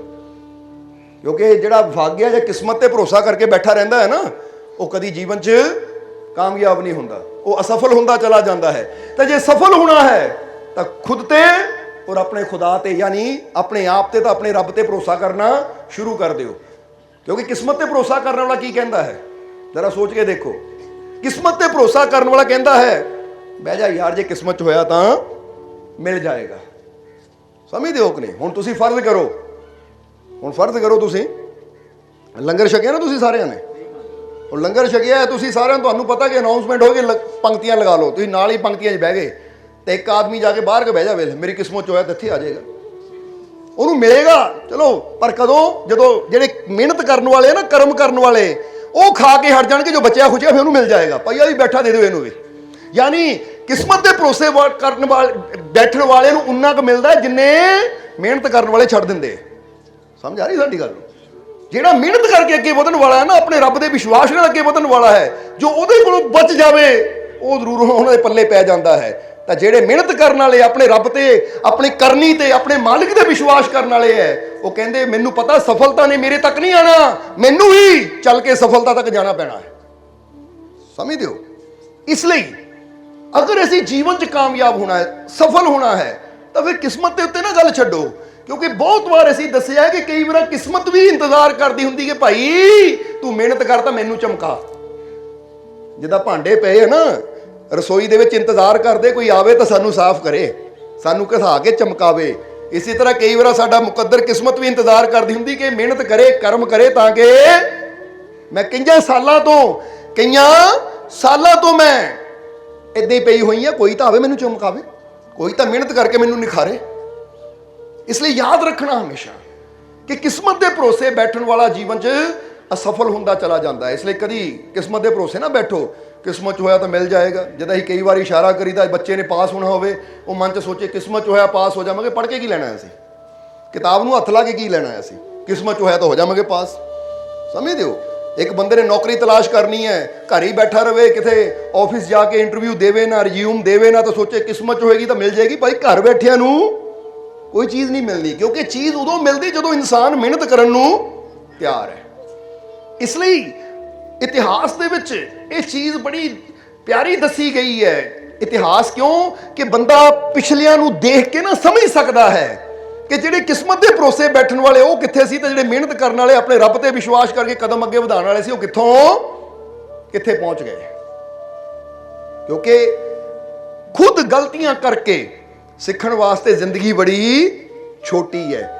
ਅਗਰ ਅਸੀਂ ਜੀਵਨ 'ਚ ਕਾਮਯਾਬ ਹੋਣਾ ਤਾਂ ਦੂਜੇ ਦੀ ਗਲਤੀ ਤੋਂ ਆਪ ਸਿੱਖੋ ਕਿ ਅਗਰ ਉਹ ਇਹ ਗਲਤੀ ਕਰਕੇ ਇੰਨਾ ਗਿਰ ਸਕਦਾ ਹੈ, ਤਾਂ ਹੁਣ ਇਹ ਨਹੀਂ ਕਿ ਮੈਂ ਵੀ ਗਲਤੀ ਕਰਕੇ ਗਿਰਾਂ, ਬਲਕਿ ਮੈਂ ਸਿੱਖਾਂ ਔਰ ਆਪਣੇ ਆਪ ਨੂੰ ਬਚਾਵਾਂ ਕਿ ਮੈਂ ਗਿਰਾਂ ਨਾ। ਕਿਉਂਕਿ ਦੂਜਿਆਂ ਦੀ ਗਲਤੀ ਤੋਂ ਸਿੱਖ ਕੇ ਅੱਗੇ ਵਧਣ ਵਾਲਾ ਹੀ ਬੁੱਧੀਮਾਨ ਹੁੰਦਾ ਹੈ। ਤਾਂ ਮੂਰਖ ਹੁੰਦਾ ਦੂਜਿਆਂ ਨੂੰ ਗਿਰਦਾ ਦੇਖ ਕੇ ਖੁਦ ਗਲਤੀ ਕਰਕੇ ਗਿਰਦਾ ਚਲਾ ਜਾਂਦਾ ਹੈ। ਇਹੀ ਤਾਂ ਫਰਕ ਹੁੰਦਾ ਹੈ। ਤਾਂ ਹੀ ਤਾਂ ਇੱਕ ਬੜੀ ਪਿਆਰੀ ਗੱਲ ਕਹੀ ਕਿ ਮੂਰਖ ਔਰ ਬੁੱਧੀਮਾਨ 'ਚ ਫਰਕ ਕੀ ਹੈ, ਕਿ ਮੂਰਖ ਹਮੇਸ਼ਾ ਦੂਜਿਆਂ ਦੇ ਦੋਸ਼ ਦੇਖਦਾ ਹੈ, ਉਹਨੂੰ ਆਪਣੇ ਦੋਸ਼ ਨਜ਼ਰ ਨਹੀਂ ਆਉਂਦੇ। ਸਮਝਦੇ ਹੋ ਕਿ ਨਹੀਂ? ਹੁਣ ਤੁਸੀਂ ਚੈੱਕ ਕਰਨਾ ਕਿ ਤੁਸੀਂ ਬੁੱਧੀਮਾਨ ਹੋ ਜਾਂ ਮੂਰਖ। ਕਿਉਂਕਿ ਕਈ ਵਾਰ ਨਾ ਉਹ ਇੱਕ ਸਾਨੂੰ ਉਹ ਦਿੱਤਾ ਜਾਂਦਾ ਹੈ, ਹੁਣ ਜੇ ਤੋਂ ਆਪਾਂ ਪਰਖ ਸਕਦੇ ਹਾਂ ਕਿ ਅਸੀਂ ਸਾਡਾ ਲੈਵਲ ਬੁੱਧੀਮਾਨਾਂ 'ਚ ਹੈ ਜਾਂ ਮੂਰਖਾਂ 'ਚ ਹੈ। ਕੋਈ ਟੈਸਟ ਹੁੰਦੇ ਇੱਦਾਂ ਦੇ ਕਿ ਉਹ ਆਪਾਂ ਕੋਈ ਸਵਾਲ ਹੁੰਦੇ ਇੱਦਾਂ ਦੇ ਜਿਹੜੇ ਅਸੀਂ ਆਪਣੇ ਆਪ ਨੂੰ ਪੁੱਛ ਕੇ ਜਾਣ ਸਕਦੇ ਹਾਂ ਕਿ ਸਾਡਾ ਲੈਵਲ ਕਿਹੜਾ ਹੈ। ਜਿੱਦਾਂ ਬੁਖਾਰ ਦਾ ਟੈਂਪਰੇਚਰ ਦਾ ਲੈਵਲ ਚੈੱਕ ਕੀਤਾ ਜਾਂਦਾ ਨਾ ਥਰਮਾਮੀਟਰ ਦੇ ਨਾਲ, ਇਸੇ ਤਰ੍ਹਾਂ ਕੁਝ ਲੈਵਲ ਚੈੱਕ ਕੀਤੇ ਜਾਂਦੇ ਹੈ ਕਿ ਜਿਹੜਾ ਬੁੱਧੀਮਾਨ ਹੁੰਦਾ ਹੈ ਔਰ ਜਿਹੜਾ ਮੂਰਖ ਹੁੰਦਾ ਹੈ, ਉਹ ਪਤਾ ਕਿੱਦਾਂ ਲੱਗਦਾ ਹੈ ਕਿ ਬੁੱਧੀਮਾਨ ਉਹਨੂੰ ਹਮੇਸ਼ਾ ਦੂਜਿਆਂ ਦੇ ਦੋਸ਼ ਨਜ਼ਰ ਆਉਂਦੇ ਹੈ, ਉਹਨੂੰ ਆਪਣਾ ਦੋਸ਼ ਕਦੀ ਮੂਰਖ ਇਨਸਾਨ ਉਹ ਹੈ ਜਿਹਨੂੰ ਦੂਜਿਆਂ ਦੇ ਦੋਸ਼ ਨਜ਼ਰ ਆਉਂਦੇ, ਉਹਨੂੰ ਆਪਣਾ ਦੋਸ਼ ਕਦੀ ਨਜ਼ਰ ਹੀ ਨਹੀਂ ਆਉਂਦਾ। ਉਹ ਕਹਿੰਦਾ ਮੇਰੇ 'ਚ ਤਾਂ ਕੋਈ ਕਮੀ ਹੈ ਹੀ ਨਹੀਂ, ਦੂਜਿਆਂ ਅੰਦਰ ਕਮੀਆਂ ਹੈ, ਦੂਜਿਆਂ ਅੰਦਰ ਦੋਸ਼ ਹੈ। ਤਾਂ ਜਿਹੜਾ ਬੁੱਧੀਮਾਨ ਇਨਸਾਨ ਹੁੰਦਾ ਹੈ ਉਹ ਦੂਜਿਆਂ ਦੇ ਦੋਸ਼ਾਂ ਨੂੰ ਦੇਖਣ ਦੀ ਬਜਾਏ ਆਪਣੇ ਦੋਸ਼ਾਂ ਨੂੰ ਦੇਖਦਾ ਹੈ ਔਰ ਉਹਨਾਂ ਦਾ ਸੁਧਾਰ ਕਰਕੇ ਅੱਗੇ ਵੱਧਦਾ ਹੈ। ਇੰਨਾ ਹੀ ਫਰਕ ਹੁੰਦਾ ਇੱਕ ਮੂਰਖ ਵਿੱਚ ਔਰ ਇੱਕ ਬੁੱਧੀਮਾਨ 'ਚ। ਤੁਹਾਡੇ ਕੋਲ ਕੋਈ ਚੀਜ਼ ਹੈ, ਫਰਜ਼ ਕਰੋ ਤੁਹਾਡਾ ਜੀਵਨ ਹੈ, ਹੁਣ ਤੁਹਾਡਾ ਜੀਵਨ ਦੋਸ਼ਾਂ ਨਾਲ ਭਰਿਆ ਹੈ, ਪਰ ਤੁਸੀਂ ਆਪਣੇ ਦੋਸ਼ ਦੇਖਦੇ ਨਹੀਂ ਹੈ, ਤੁਸੀਂ ਦੂਜਿਆਂ ਦੇ ਦੋਸ਼ ਦੇਖ ਦੇਖ ਕੇ ਉਹਦੀ ਚਰਚਾ ਕਰਨ ਵਿੱਚ ਹੀ ਆਪਣਾ ਪੂਰਾ ਜੀਵਨ ਲਾ ਦਿੰਦੇ ਹੋ, ਤਾਂ ਤੁਹਾਡੇ 'ਚ ਕੋਈ ਸੁਧਾਰ ਨਹੀਂ ਹੋਏਗਾ, ਤੁਸੀਂ ਉੱਥੇ ਰਹਿ ਜਾਓਗੇ। ਜਿਹੜਾ ਬੁੱਧੀਮਾਨ ਹੋਏਗਾ ਉਹ ਕਹੇਗਾ ਦੂਜੇ ਦੇ ਅੰਦਰ ਦੋਸ਼ ਹੈ, ਮੇਰੇ ਅੰਦਰ ਵੀ ਦੋਸ਼ ਹੈ। ਹੁਣ ਮੈਂ ਦੋ ਤਰ੍ਹਾਂ ਨਾਲ ਆਪਣਾ ਟਾਈਮ ਖਰਾਬ ਕਰ ਸਕਦਾ ਹਾਂ, ਜਾਂ ਤਾਂ ਮੈਂ ਦੂਜੇ ਦੇ ਦੋਸ਼ਾਂ ਨੂੰ ਦੇਖ ਕੇ ਉਹਨਾਂ ਦੀ ਚਰਚਾ ਕਰਨ ਵਿੱਚ ਟਾਈਮ ਲਗਾ ਦੇਵਾਂ, ਜਾਂ ਮੈਂ ਆਪਣੇ ਦੋਸ਼ ਦੇਖ ਕੇ ਉਹਨਾਂ ਦਾ ਸੁਧਾਰ ਕਰਨ ਵਿੱਚ ਆਪਣਾ ਟਾਈਮ ਗੁਜ਼ਾਰਾਂ। ਤਾਂ ਫਾਇਦਾ ਕਿਹੜੀ ਚੀਜ਼ 'ਚ ਹੋਏਗਾ? ਜਰਾ ਸੋਚੋ। ਅੱਜ ਗਲਾ ਖਰਾਬ ਹੈ, ਇਸ ਲਈ ਉੱਚਾ ਬੋਲਣਾ ਪੈ ਰਿਹਾ ਥੋੜਾ, ਇਸ ਲਈ ਲੱਗਦਾ ਹੋਏਗਾ ਮਾਲਕ ਗੁੱਸੇ 'ਚ ਬੋਲ ਰਹੇ, ਬੜੇ ਪਿਆਰ ਨਾਲ ਬੋਲ ਰਹੇ ਹਾਂ ਅਸੀਂ, ਪਰ ਕੀ ਕਰੀਏ, ਜਦੋਂ ਗਲਾ ਖਰਾਬ ਹੋਵੇ ਨਾ, ਥੋੜੀ ਉੱਚੀ ਆਵਾਜ਼ ਹੋਵੇ ਤਾਂ ਗੁੱਸੇ 'ਚ ਨਹੀਂ, ਪਿਆਰ ਨਹੀਂ ਬੋਲ ਰਹੇ। ਹੱਸੋ ਜਾਂ ਸੀਰੀਅਸ ਹੋਣ ਦੀ ਲੋੜ ਨਹੀਂ। ਗਲਾ ਖਰਾਬ ਹੋਵੇ ਤਾਂ ਜ਼ੋਰ ਲੱਗਦਾ ਥੋੜਾ ਜਿਹਾ, ਇਸ ਲਈ ਆਵਾਜ਼ 'ਚ ਕਈ ਵਾਰ ਨਾ ਉਹ ਗਲਾ ਖਰਾਬ ਹੋਵੇ ਤਾਂ ਲੱਗਦਾ ਸਖਤੀ ਜਿਹੀ ਹੈ, ਪਰ ਬੜੇ ਨਰਮ ਹੈ ਅਸੀਂ, ਬੜੇ ਪਿਆਰ ਹੈ ਸਾਡੇ ਅੰਦਰ। ਇਸ ਲਈ ਸਮਾਈਲ ਦਿਆ ਕਰੋ ਥੋੜਾ ਜਿਹਾ। ਉੱਥੇ ਦੱਸਿਆ ਸੀ ਨੈਣੋਵਾਲ ਵੀ ਸਤਸੰਗ ਸੁਣਦੇ ਆ, ਵਾਹ। ਹੁਣ ਆਵਾਜ਼ ਥੋੜਾ ਜਿੱਦਾਂ ਦੱਸਿਆ ਕਈ ਵਾਰ ਉੱਚੀ ਹੋ ਜਾਂਦੀ ਹੈ, ਕਿਉਂਕਿ ਜਦੋਂ ਅੰਦਰ ਸਮਝ ਲਓ ਕਿ ਉਹ ਇੱਕ એનર્ਜੀ ਆਉਂਦੀ ਹੈ ਨਾ, ਤਾਂ ਫਿਰ ਉਹ એનર્ਜੀ ਇੱਦਾਂ ਫੈਲਦੀ ਹੈ, ਇੱਦਾਂ। ਸੋ ਇੱਥੇ ਵੀ ਅਸੀਂ ਇਹੀ ਗੱਲ ਤੁਹਾਨੂੰ ਕਹਿਣੀ ਚਾਹਾਂਗੇ ਕਿ ਖੁਸ਼ ਰਹੋ, ਸਮਾਈਲ ਰੱਖੋ ਔਰ ਬੁੱਧੀਮਾਨ ਬਣੀਏ। ਕੀ ਬਣਨਾ ਹੈ? ਹੁਣ ਤੁਸੀਂ ਆਪ ਆਪਣੇ ਆਪ ਨੂੰ ਪੁੱਛ ਕੇ ਦੇਖੋ। ਜਿੱਦਾਂ ਇਹ ਦੱਸਿਆ ਕਿ ਟਾਈਮ ਇਦਾਂ ਵੀ ਜਾ ਸਕਦਾ, ਟਾਈਮ ਇਦਾਂ ਵੀ ਜਾ ਸਕਦਾ, ਪਰ ਇਦਾਂ ਟਾਈਮ ਦੂਜਿਆਂ ਦੇ ਦੋਸ਼ ਦੇਖ ਕੇ ਉਹਦੀ ਚਰਚਾ ਕਰਨ ਵਿੱਚ ਟਾਈਮ ਜਾਂਦਾ, ਉਹ 'ਚ ਮੈਨੂੰ ਕੀ ਫਾਇਦਾ ਹੈ? ਬਲਕਿ ਉਲਟਾ ਮੈਂ ਜ਼ਿਆਦਾ ਦੋਸ਼ੀ ਹੋ ਰਿਹਾ ਹਾਂ, ਉਲਟਾ ਮੈਂ ਜ਼ਿਆਦਾ ਬੁਰਾਈ ਕਰ ਕਰਕੇ, ਗੁਨਾਹ ਕਰ ਕਰਕੇ ਦੁਨੀਆ ਦੀ ਨਜ਼ਰਾਂ 'ਚ ਵੀ ਬੁਰਾ ਬਣ ਰਿਹਾ ਤਾਂ ਆਪਣੇ ਰੱਬ ਦੀਆਂ ਨਜ਼ਰਾਂ 'ਚ ਵੀ ਬੁਰਾ ਬਣ ਰਿਹਾ ਹੈ। ਪਰ ਅਗਰ ਉਹੀ ਟਾਈਮ ਮੈਂ ਆਪਣੇ ਦੋਸ਼ਾਂ ਨੂੰ ਦੇਖਾਂ ਕਿ ਮੇਰੇ ਅੰਦਰ ਜਿਹੜੀਆਂ ਕਮੀਆਂ ਹੈ ਇਹਨਾਂ ਦਾ ਸੁਧਾਰ ਕਿੱਦਾਂ ਕਰ ਸਕਦਾ ਹਾਂ, ਉਹ ਟਾਈਮ ਮੈਂ ਆਪਣੀਆਂ ਕਮੀਆਂ ਨੂੰ ਦੇਖ ਕੇ ਉਹਨਾਂ ਦਾ ਸੁਧਾਰ ਕਰਨ ਵਿੱਚ ਲਾਵਾਂ ਤਾਂ ਮੈਂ ਅੱਗੇ ਤੋਂ ਅੱਗੇ ਬੈਟਰ ਹੋ ਸਕਦਾ ਹੈ। ਸਮਝਦੇ ਹੋ ਕਿ ਨਹੀਂ? ਇਸ ਕਰਕੇ ਇੱਕ ਗੱਲ ਹਮੇਸ਼ਾ ਹੀ ਯਾਦ ਰੱਖੋ, ਅੱਜ ਜਿੰਨੇ ਵੀ ਮਹਾਨ ਲੋਕ ਹੈ ਨਾ, ਚਾਹੇ ਸੰਤ, ਮਹਾਪੁਰਸ਼, ਗੁਰੂ, ਰਹਿਬਰ ਜੋ ਵੀ ਹੈ, ਉਹ ਇੱਕਦਮ 'ਚ ਨਹੀਂ ਉੱਥੇ ਪਹੁੰਚ ਗਏ। ਕਮੀਆਂ ਹਰ ਇੱਕ ਦੇ ਅੰਦਰ ਸੀਗੀਆਂ, ਪਰ ਉਹਨਾਂ ਨੇ ਕੀ ਕੀਤਾ? ਕਿਉਂ ਇਬਾਦਤ ਕੀਤੀ? ਕਿਉਂ ਤਪੱਸਿਆ ਕੀਤੀ? ਤਪੱਸਿਆ ਦਾ ਮਤਲਬ ਹੀ ਇਹ ਸੀ ਕਿ ਆਪਣੀਆਂ ਕਮੀਆਂ ਨੂੰ ਧੀਰੇ ਧੀਰੇ ਧੀਰੇ ਧੀਰੇ ਉਹ ਦੂਰ ਕਰਦੇ ਚਲੇ ਗਏ ਔਰ ਕਰਦਿਆਂ ਇੱਕ ਦਿਨ ਉਸ ਉਚਾਈ ਤੇ ਪਹੁੰਚ ਗਏ। ਜਿਹਦਾ ਇਹ ਦੱਸਿਆ ਕਿ ਕਿਸੇ ਵੀ ਸਿਖਰ ਨੂੰ ਯਕਦਮ ਨਹੀਂ ਪਾਇਆ ਜਾਂਦਾ। ਉਹ ਦੱਸਿਆ ਨਾ ਕਿ ਸਪੇਨ ਦੇ ਅੰਦਰ ਇੱਕ ਸੰਤ ਸੀ, ਉਹਨਾਂ ਨੇ ਇੱਕ ਦਿਨ ਪ੍ਰਵਚਨ 'ਚ ਕਿਹਾ, ਕਿਸੇ ਨੇ ਪੁੱਛਿਆ ਕਿ ਮਹਾਰਾਜ ਤੁਸੀਂ ਇਸ ਬੁਲੰਦੀ ਤੱਕ ਕਿੱਦਾਂ ਪਹੁੰਚੇ? ਤਾਂ ਕਹਿੰਦੇ, ਕਦੀ ਮੈਂ ਵੀ ਤੁਹਾਡੀ ਤਰ੍ਹਾਂ ਪਾਪੀ ਸੀ, ਕਦੀ ਮੈਂ ਵੀ ਤੁਹਾਡੀ ਤਰ੍ਹਾਂ ਪਾਪੀ ਸੀ, ਮੇਰੇ ਅੰਦਰ ਵੀ ਪਾਪ ਸੀ, ਮੇਰੇ ਅੰਦਰ ਵੀ ਬੁਰਾਈਆਂ ਸੀ, ਪਰ ਫਿਰ ਮੈਂ ਫੈਸਲਾ ਕੀਤਾ ਹਰ ਦਿਨ ਆਪਣਾ ਸੁਧਾਰ ਕਰਨ ਦਾ, ਆਪਣੀਆਂ ਕਮੀਆਂ ਨੂੰ ਦੂਰ ਕਰਨ ਦਾ, ਔਰ ਉਹ ਕਮੀਆਂ ਨੂੰ ਦੂਰ ਕਰਦਿਆਂ ਅੱਜ ਮੈਂ ਇੱਥੇ ਪਹੁੰਚ ਗਿਆ। ਇਹ ਕੀ ਇਸ਼ਾਰਾ ਹੈ ਕਿ ਬੰਦਾ ਆਪਣੀਆਂ ਕਮੀਆਂ ਨਾ ਦੇਖੇ ਕਿ ਮੇਰੇ ਅੰਦਰ ਇੰਨੀਆਂ ਕਮੀਆਂ ਹੈ, ਮੈਂ ਕਦੀ ਅੱਛਾ ਹੋ ਨਹੀਂ ਸਕਦਾ ਜਾਂ ਮੈਂ ਕਦੀ ਮਹਾਨ ਹੋ ਹੀ ਨਹੀਂ ਸਕਦਾ, ਕਿਉਂਕਿ ਫਿਰ ਕਹਾਂਗੇ ਕਿ ਮਹਾਨਤਾ ਇੱਕ ਦਿਨ 'ਚ ਨਹੀਂ ਪ੍ਰਾਪਤ ਕੀਤੀ ਜਾਂਦੀ। ਸਮਝਦੇ ਹੋ ਕਿ ਨਹੀਂ? ਬੜੀ ਤੋਂ ਬੜੀ ਮੰਜ਼ਿਲ ਵੀ ਇੱਕ ਇੱਕ ਕਦਮ ਦੇ ਨਾਲ ਹੀ ਹਾਸਲ ਕੀਤੀ ਜਾਂਦੀ ਹੈ। ਇਸੇ ਤਰ੍ਹਾਂ ਬੜੀ ਤੋਂ ਬੜੀ ਉਚਾਈ ਤੱਕ ਜਾਂ ਬੜੀ ਤੋਂ ਬੜੀ ਅੱਛਾਈ ਤੱਕ ਪਹੁੰਚਣ ਵਾਸਤੇ ਸਾਨੂੰ ਇੱਕ ਇੱਕ ਕਦਮ ਵਧਾਉਣਾ ਪੈਂਦਾ। ਅਗਰ ਅਸੀਂ ਫੈਸਲਾ ਕਰ ਲਈਏ ਕਿ ਮੈਂ ਅੱਜ ਤੋਂ ਦੂਜਿਆਂ ਦੇ ਦੋਸ਼ ਨਹੀਂ ਦੇਖਣੇ, ਮੈਂ ਦੂਜਿਆਂ ਦੇ ਦੋਸ਼ ਦੇਖ ਕੇ ਉਹਨਾਂ ਦੀ ਚਰਚਾ ਕਰਨ ਵਿੱਚ ਆਪਣਾ ਸਮਾਂ ਖਰਾਬ ਨਹੀਂ ਕਰਨਾ, ਕਿਉਂਕਿ ਸਮਾਂ ਮੇਰੇ ਕੋਲ ਗਿਣਤੀ ਦਾ ਹੈ। ਗਿਣਤੀ ਦੇ ਸਵਾਂਸ ਹੈ ਕਿ ਨਹੀਂ? ਗਿਣਤੀ ਦੇ ਨੇ ਸਵਾਂਸੇ ਤੇਰੇ, ਜਾਣੇ ਕਦੋਂ ਮੁੱਕ ਜਾਵਣਗੇ, ਬੀਤ ਗਏ ਜੋ ਪਲ ਸੁਨਹਿਰੇ ਪਰਤ ਕਦੇ ਨਹੀਂ ਆਵਣਗੇ। ਇਹ ਸਵਾਂਸ ਗਿਣਤੀ ਦੇ ਹੈ। ਔਰ ਕਈ ਵਾਰ ਐਸੀ ਦੱਸੀਦਾ ਹੈ ਕਿ ਜੇਬ 'ਚ ਪਏ ਧਨ ਦੀ ਤਾਂ ਬੰਦਾ ਫਿਕਰ ਕਰਦਾ ਹੈ ਕਿ ਗਿਣਤੀ ਦਾ ਧਨ ਹੈ ਭਾਈ, ਇਹਨੂੰ ਸਹੀ ਜਗ੍ਹਾ ਖਰਚ ਕਰਨਾ ਹੈ, ਤਾਂ ਕਦੀ ਇਹ ਫਿਕਰ ਨਹੀਂ ਕਰਦਾ ਕਿ ਸਵਾਂਸ ਵੀ ਤਾਂ ਮੇਰੇ ਤੋਂ, ਸਮਾਂ ਵੀ ਤਾਂ ਮੇਰੇ ਤੋਂ ਗਿਣਤੀ ਦਾ ਹੀ ਹੈ, ਇਹਨੂੰ ਵੀ ਸੋਚ ਸਮਝ ਕੇ ਖਰਚ ਕਰਾਂ, ਉਸ ਜਗ੍ਹਾ ਇਹਨੂੰ ਖਰਚ ਕਰਾਂ ਜਿੱਥੇ ਮੈਨੂੰ ਕੋਈ ਆਉਣ ਵਾਲੇ ਸਮੇਂ 'ਚ ਬੈਨੀਫਿਟ ਹੋਵੇ, ਫਾਇਦਾ ਹੋਵੇ, ਲਾਭ ਹੋਵੇ। ਉਸ ਜਗ੍ਹਾ ਮੈਂ ਆਪਣੇ ਧਨ ਨੂੰ ਵੀ ਖਰਚ ਕਰਨ ਤੋਂ ਡਰਦਾ ਹਾਂ ਕਿ ਜਿੱਥੇ ਕੋਈ ਫਾਇਦਾ ਨਾ ਹੋਵੇ, ਤਾਂ ਉਹ ਜਗ੍ਹਾ ਸਮੇਂ ਨੂੰ ਵੀ ਖਰਚ ਕਰਨ ਤੋਂ ਡਰੋ ਕਿ ਕਿਸੇ ਦੀ ਨਿੰਦਿਆ ਕਰਨ ਵਿੱਚ, ਕਿਸੇ ਦੇ ਦੋਸ਼ਾਂ ਨੂੰ ਦੇਖਣ 'ਚ, ਕਿਸੇ ਦੀ ਬੁਰਾਈ ਕਰਨ 'ਚ, ਕਿਸੇ ਨਾਲ ਝਗੜਾ ਕਰਨ 'ਚ, ਕਿਸੇ ਨਾਲ ਲੜਾਈ ਕਰਨ 'ਚ, ਕਿਸੇ ਨੂੰ ਗਾਲੀ ਗਲੋਚ ਕਰਨ ਦੇ ਵਿੱਚ ਜਿਹੜਾ ਸਮਾਂ ਜਾ ਰਿਹਾ ਹੈ ਉਹ ਮੇਰਾ ਵਿਅਰਥ ਜਾ ਰਿਹਾ, ਉਹਨੂੰ ਬਚਾਵਾਂ ਮੈਂ। ਕਿਉਂਕਿ ਸਹਿਜੋ ਖਰਚੇ ਧਨ ਤੋਂ ਕਰੇ ਹਿਸਾਬ ਮਨ ਮਾਹੀ, ਸਮੇਂ ਅਮੋਲਕ ਜਾਤ ਹੈ ਤਾਂ ਕਿ ਚਿੰਤਾ ਨਾ ਹੈ। ਉਹ ਕਹਿੰਦੇ ਉਹਦੀ ਚਿੰਤਾ ਹੀ ਨਹੀਂ ਹੈ, ਉਹਦੀ ਫਿਕਰ ਹੀ ਨਹੀਂ ਹੈ ਤੈਨੂੰ, ਕਿ ਉਹਦੀ ਚਿੰਤਾ ਕਰ, ਉਹਦੀ ਫਿਕਰ ਕਰ, ਕਿਉਂਕਿ ਅਨਮੋਲ ਹੈ ਸਮੇਂ। ਧਨ ਗਿਆ ਤਾਂ ਆ ਜਾਏਗਾ ਕਿ ਨਹੀਂ ਦੁਬਾਰਾ? ਤੁਸੀਂ ਰੋਜ਼ ਪੈਸੇ ਖਰਚਦੇ ਹੋ ਕਿ ਨਹੀਂ? ਚਾਹੇ ਖਾਣੇ ਤੇ ਖਰਚੀਏ, ਚਾਹੇ ਕਿਰਾਏ ਤੇ ਲਾਉਂਦੇ ਆ, ਚਾਹੇ ਕੱਪੜੇ ਤੇ ਖਰਚਦੇ ਆ। ਜੇ 500 ਖਰਚਦੇ ਤਾਂ ਪਤਾ ਦੁਬਾਰਾ 500 ਆ ਵੀ ਜਾਣਾ ਹੈ, ਜੇ 1000 ਖਰਚਦੇ 1000 ਆ ਵੀ ਜਾਣਾ ਹੈ। ਪਰ ਹੁਣ ਜਰਾ ਸੋਚੋ, ਆਹ ਦਿਨ ਜਿਹੜਾ ਬੀਤ ਗਿਆ ਮੁੜ ਕੇ ਆਉਣਾ ਹੈ, ਆਹ ਪਲ ਜਿਹੜੇ ਬੀਤ ਗਏ ਮੁੜ ਕੇ, ਅੱਜ ਕਿੰਨੀ ਤਰੀਕ ਹੈ? 22 ਮਾਰਚ 2000, ਵਾਹ 22 ਹੋਈ ਹੈ, 22 ਮਾਰਚ 2022 ਤੇ 22। ਸੋ ਇਹ 22 ਹੁਣ ਮਾਰਚ ਦਿਨ ਮੰਗਲਵਾਰ, ਇਹ ਅਗਲੇ ਸਾਲ ਆਣਾ ਹੈ, ਅਗਲੇ ਸਾਲ ਆਏਗਾ ਤਾਂ ਜ਼ਰੂਰ, ਪਰ 22 ਜਰਾ ਹੁਣ ਗੌਰ ਕਰਨਾ, 22 ਮਾਰਚ ਜ਼ਰੂਰ ਆਏਗਾ, ਪਰ 2022 ਨਹੀਂ ਆਏਗਾ, 2023 ਹੋਏਗਾ, ਫਿਰ 2024 ਹੋਏਗਾ, 25 ਹੋਏਗਾ। ਜਿਹੜਾ ਸਮਾਂ ਬੀਤ ਗਿਆ ਉਹ ਬੀਤ ਗਿਆ। ਇਹ ਅਨਮੋਲ ਹੈ, ਇਸ ਲਈ ਧਨ ਨਾਲੋਂ ਜ਼ਿਆਦਾ ਫਿਕਰ ਇਹਦੀ ਕਰਨੀ ਹੈ ਅਸੀਂ, ਕਿਉਂਕਿ ਇਹ ਸਭ ਤੋਂ ਕੀਮਤੀ ਕੀ ਹੈ? ਦੌਲਤ ਹੈ ਸਾਡੀ। ਇਸ ਲਈ ਕਿ ਸਹਿਜੋ ਨੇ ਸਾਫ਼ ਕਹਿ ਦਿੱਤਾ ਕਿ ਐ ਪਿਆਰਿਆ, ਧਨ ਖਰਚਦਾ ਹੈ ਤਾਂ ਉਹਦਾ ਹਿਸਾਬ ਮਨ ਚ ਲਾਉਂਦਾ ਹੈ। ਸਹਿਜੋ ਖਰਚੇ ਧਨ ਤੋਂ ਕਰੇ ਹਿਸਾਬ ਮਨ ਮਾਹੀ, ਮਨ ਚ ਹਿਸਾਬ ਲਾਉਂਦਾ ਕਿੱਥੇ ਕਿੰਨੇ ਖਰਚੇ, ਕਿੱਥੇ ਕਿੰਨੇ ਖਰਚੇ, ਇੱਥੇ 10 ਗਏ, ਇੱਥੇ 20 ਗਏ, ਇੱਥੇ 100 ਗਿਆ, ਇੱਥੇ 50 ਗਿਆ, ਉਹਦਾ ਹਿਸਾਬ ਲਿਖਦਾ ਹੈ। ਪਰ ਸਮੇਂ ਅਮੋਲਕ ਜਾਤ ਹੈ ਤਾਂ ਕਿ ਚਿੰਤਾ ਉਹ ਤੂੰ ਇੰਨਾ ਅਨਮੋਲ ਸਮੇਂ ਤੇਰਾ ਹੱਥੋਂ ਨਿਕਲਦਾ ਜਾ ਰਿਹਾ, ਕਦੀ ਉਹਦੀ ਫਿਕਰ ਵੀ ਕਰ, ਉਹਦੀ ਚਿੰਤਾ ਕਰ ਕਿ ਜਾ ਕਿੱਥੇ ਰਿਹਾ ਹੈ। ਇਸ ਲਈ ਅੱਜ ਤੋਂ ਕੀ ਬਣਨਾ ਹੈ? ਬੁੱਧੀਮਾਨ। ਬੁੱਧੀਮਾਨ ਕੌਣ ਹੈ? ਦੇਖੀਏ, ਪਤਾ ਲੱਗ ਗਿਆ ਨਾ ਤੁਹਾਨੂੰ। ਮੂਰਖ ਕੌਣ ਹੈ ਔਰ ਬੁੱਧੀਮਾਨ ਕੌਣ ਹੈ? ਹੁਣ ਬੋਲ ਕੇ ਦੱਸ ਦਿਓ। ਮੂਰਖ ਉਹ ਹੈ ਜਿਹੜਾ ਦੂਜਿਆਂ ਦੇ ਦੋਸ਼ ਦੇਖਦਾ ਹੈ ਔਰ ਉਹਨਾਂ ਦੀ ਚਰਚਾ ਕਰਨ ਵਿੱਚ ਹੀ, ਜਿੱਦਾਂ ਕਹਿ ਲੋਗੇ ਉਹਨਾਂ ਦੀ ਨਿੰਦਿਆ, ਉਹ ਫਲਾਣਾ ਇਦਾਂ, ਉਹ ਫਲਾਣਾ ਉੱਦਾਂ, ਉਹ ਨਿੰਦਿਆ ਵਿੱਚ ਹੀ ਟਾਈਮ ਲਗਾ ਦਿੰਦਾ, ਸਮਾਂ ਲਗਾ ਦਿੰਦਾ ਹੈ। ਕਿਉਂਕਿ ਮੂਰਖ ਮੰਨਦਾ ਹੀ ਨਹੀਂ, ਐਕਸੈਪਟ ਹੀ ਨਹੀਂ ਕਰਦਾ ਕਿ ਮੇਰੇ ਅੰਦਰ ਕਮੀ ਹੈ, ਮੇਰੇ ਅੰਦਰ ਦੋਸ਼ ਹੈ। ਉਹ ਕਹਿੰਦਾ ਮੇਰੇ ਅੰਦਰ ਦੋਸ਼ ਨਹੀਂ ਹੈ, ਦੂਜੇ ਅੰਦਰ ਦੋਸ਼ ਹੈ। ਉਹਨਾਂ ਦੀ ਗੱਲ ਕਰਨ 'ਚ ਟਾਈਮ ਗਵਾ ਦਿੰਦਾ ਹੈ। ਤਾਂ ਬੁੱਧੀਮਾਨ ਇਨਸਾਨ ਉਹ ਆਪਣੇ ਦੋਸ਼ਾਂ ਨੂੰ ਦੇਖਦਾ ਹੈ ਔਰ ਉਹਨਾਂ ਨੂੰ ਦੇਖ ਕੇ ਉਹਨਾਂ ਦਾ ਸੁਧਾਰ ਕਰਦਾ ਹੈ ਔਰ ਉਹਨੂੰ ਸਹੀ ਕਰਨ ਦੀ ਕੋਸ਼ਿਸ਼ ਕਰਦਾ ਹੈ। ਕਿਉਂਕਿ ਜਦੋਂ ਅਸੀਂ ਇੱਕ ਇੱਕ ਕਮੀ ਨੂੰ ਸਹੀ ਕਰਦੇ ਚਲੇ ਜਾਂਦੇ ਹਾਂ, ਇੱਕ ਇੱਕ ਦੋਸ਼ ਨੂੰ ਦੂਰ ਕਰਦੇ ਚਲੇ ਜਾਂਦੇ, ਤਾਂ ਫਿਰ ਇੱਕ ਦਿਨ ਅਸੀਂ ਕੀ ਬਣ ਜਾਂਦੇ ਹਾਂ? ਸੰਪੂਰਨ ਹੁੰਦੇ ਚਲੇ ਜਾਂਦੇ ਹਾਂ। ਇਸ ਲਈ ਅੱਜ ਤੋਂ ਬੁੱਧੀਮਾਨ ਬਣਨ ਦੀ ਕੋਸ਼ਿਸ਼ ਕਰਨੀ ਹੈ ਕਿ ਆਪਣੇ ਦੋਸ਼ਾਂ ਨੂੰ ਚੈੱਕ ਕਰੀਏ, ਆਪਣੀਆਂ ਕਮੀਆਂ ਨੂੰ ਚੈੱਕ ਕਰੀਏ ਔਰ ਫਿਰ ਪੂਰੀ ਜੀ ਜਾਨ ਲਗਾ ਦਈਏ ਕਿ ਇਹਨਾਂ ਕਮੀਆਂ ਦਾ ਸੁਧਾਰ ਕਰਨਾ ਹੈ। ਕਿਉਂਕਿ ਇਹ ਕਮੀਆਂ ਸਹੀ ਹੋਣਗੀਆਂ ਤਾਂ ਫਿਰ ਹੀ ਮੈਂ ਜੀਵਨ 'ਚ ਅੱਗੇ ਵੱਧ ਸਕਦਾ। ਕਿਉਂਕਿ ਅੱਗੇ ਵਧਣ ਦਾ ਮਤਲਬ ਇਹ ਹੈ ਕਿ ਆਪਣੀਆਂ ਕਮੀਆਂ ਦਾ ਸੁਧਾਰ ਕਰਦੇ ਚਲੇ ਜਾਓ, ਫਿਰ ਤੁਸੀਂ ਦਿਨ ਪ੍ਰਤੀ ਦਿਨ ਅੱਗੇ ਵੱਧਦੇ ਚਲੇ ਜਾਂਦੇ ਹੋ।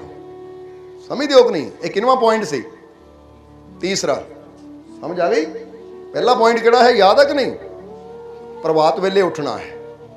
ਸਮਝਦੇ ਹੋ ਕਿ ਨਹੀਂ? ਆਪਣੇ ਮਾਲਿਕ ਦਾ ਗੁਣਗਾਨ ਕਰਨਾ ਹੈ, ਮੈਡੀਟੇਸ਼ਨ ਕਰੋ, ਧਿਆਨ ਕਰੋ, ਉਸਤਤ ਕਰੋ, ਅੱਛੇ ਵਿਚਾਰ ਸੋਚੋ, ਪੂਰੇ ਵਿਸ਼ਵਾਸ ਨਾਲ ਦਿਨ ਦੀ ਸ਼ੁਰੂਆਤ ਕਰਨੀ ਹੈ। ਔਰ ਦੂਸਰਾ ਪੁਆਇੰਟ ਜਿੱਦਾਂ ਦੱਸਿਆ ਹੈ ਕਿ ਕੋਈ ਵੀ ਕੰਮ ਕਰਨਾ ਹੈ ਤਾਂ ਇਹ ਵਿਸ਼ਵਾਸ ਨਾਲ ਕਿ ਮੇਰਾ ਮਾਲਿਕ ਮੇਰੇ ਨਾਲ ਹੈ, ਮੈਨੂੰ ਕਾਮਯਾਬੀ ਜ਼ਰੂਰ ਮਿਲੇਗੀ। ਕੋਈ ਮੈਨੂੰ ਲਗਨ ਮੁਹੂਰਤ ਦੀ ਫਿਕਰ ਕਰਨ ਦੀ ਲੋੜ ਨਹੀਂ, ਕਿਉਂਕਿ ਜੇ ਮੇਰਾ ਮਾਲਿਕ ਮੇਰੇ ਨਾਲ ਹੈ ਤਾਂ ਮੁਹੂਰਤ ਮਾਰਤ ਆਪੇ ਹੀ ਸਭ ਕੁਝ ਚੰਗੇ ਹੋ ਜਾਣੇ, ਕਿਉਂਕਿ ਹਰ ਚੀਜ਼ ਉਹਦੇ ਹੱਥ 'ਚ ਹੀ ਹੈ। ਜੇ ਉਹ ਮੇਰੇ ਨਾਲ ਹੈ ਤਾਂ ਹੁਣ ਸਮੇਂ ਉਹਦੇ ਹੱਥ 'ਚ ਹੈ, ਆਉਣ ਵਾਲਾ ਦਿਨ ਉਹਦੇ ਹੱਥ 'ਚ ਹੈ, ਆਉਣ ਵਾਲੀ ਘੜੀ ਉਹਦੇ ਹੱਥ 'ਚ ਹੈ।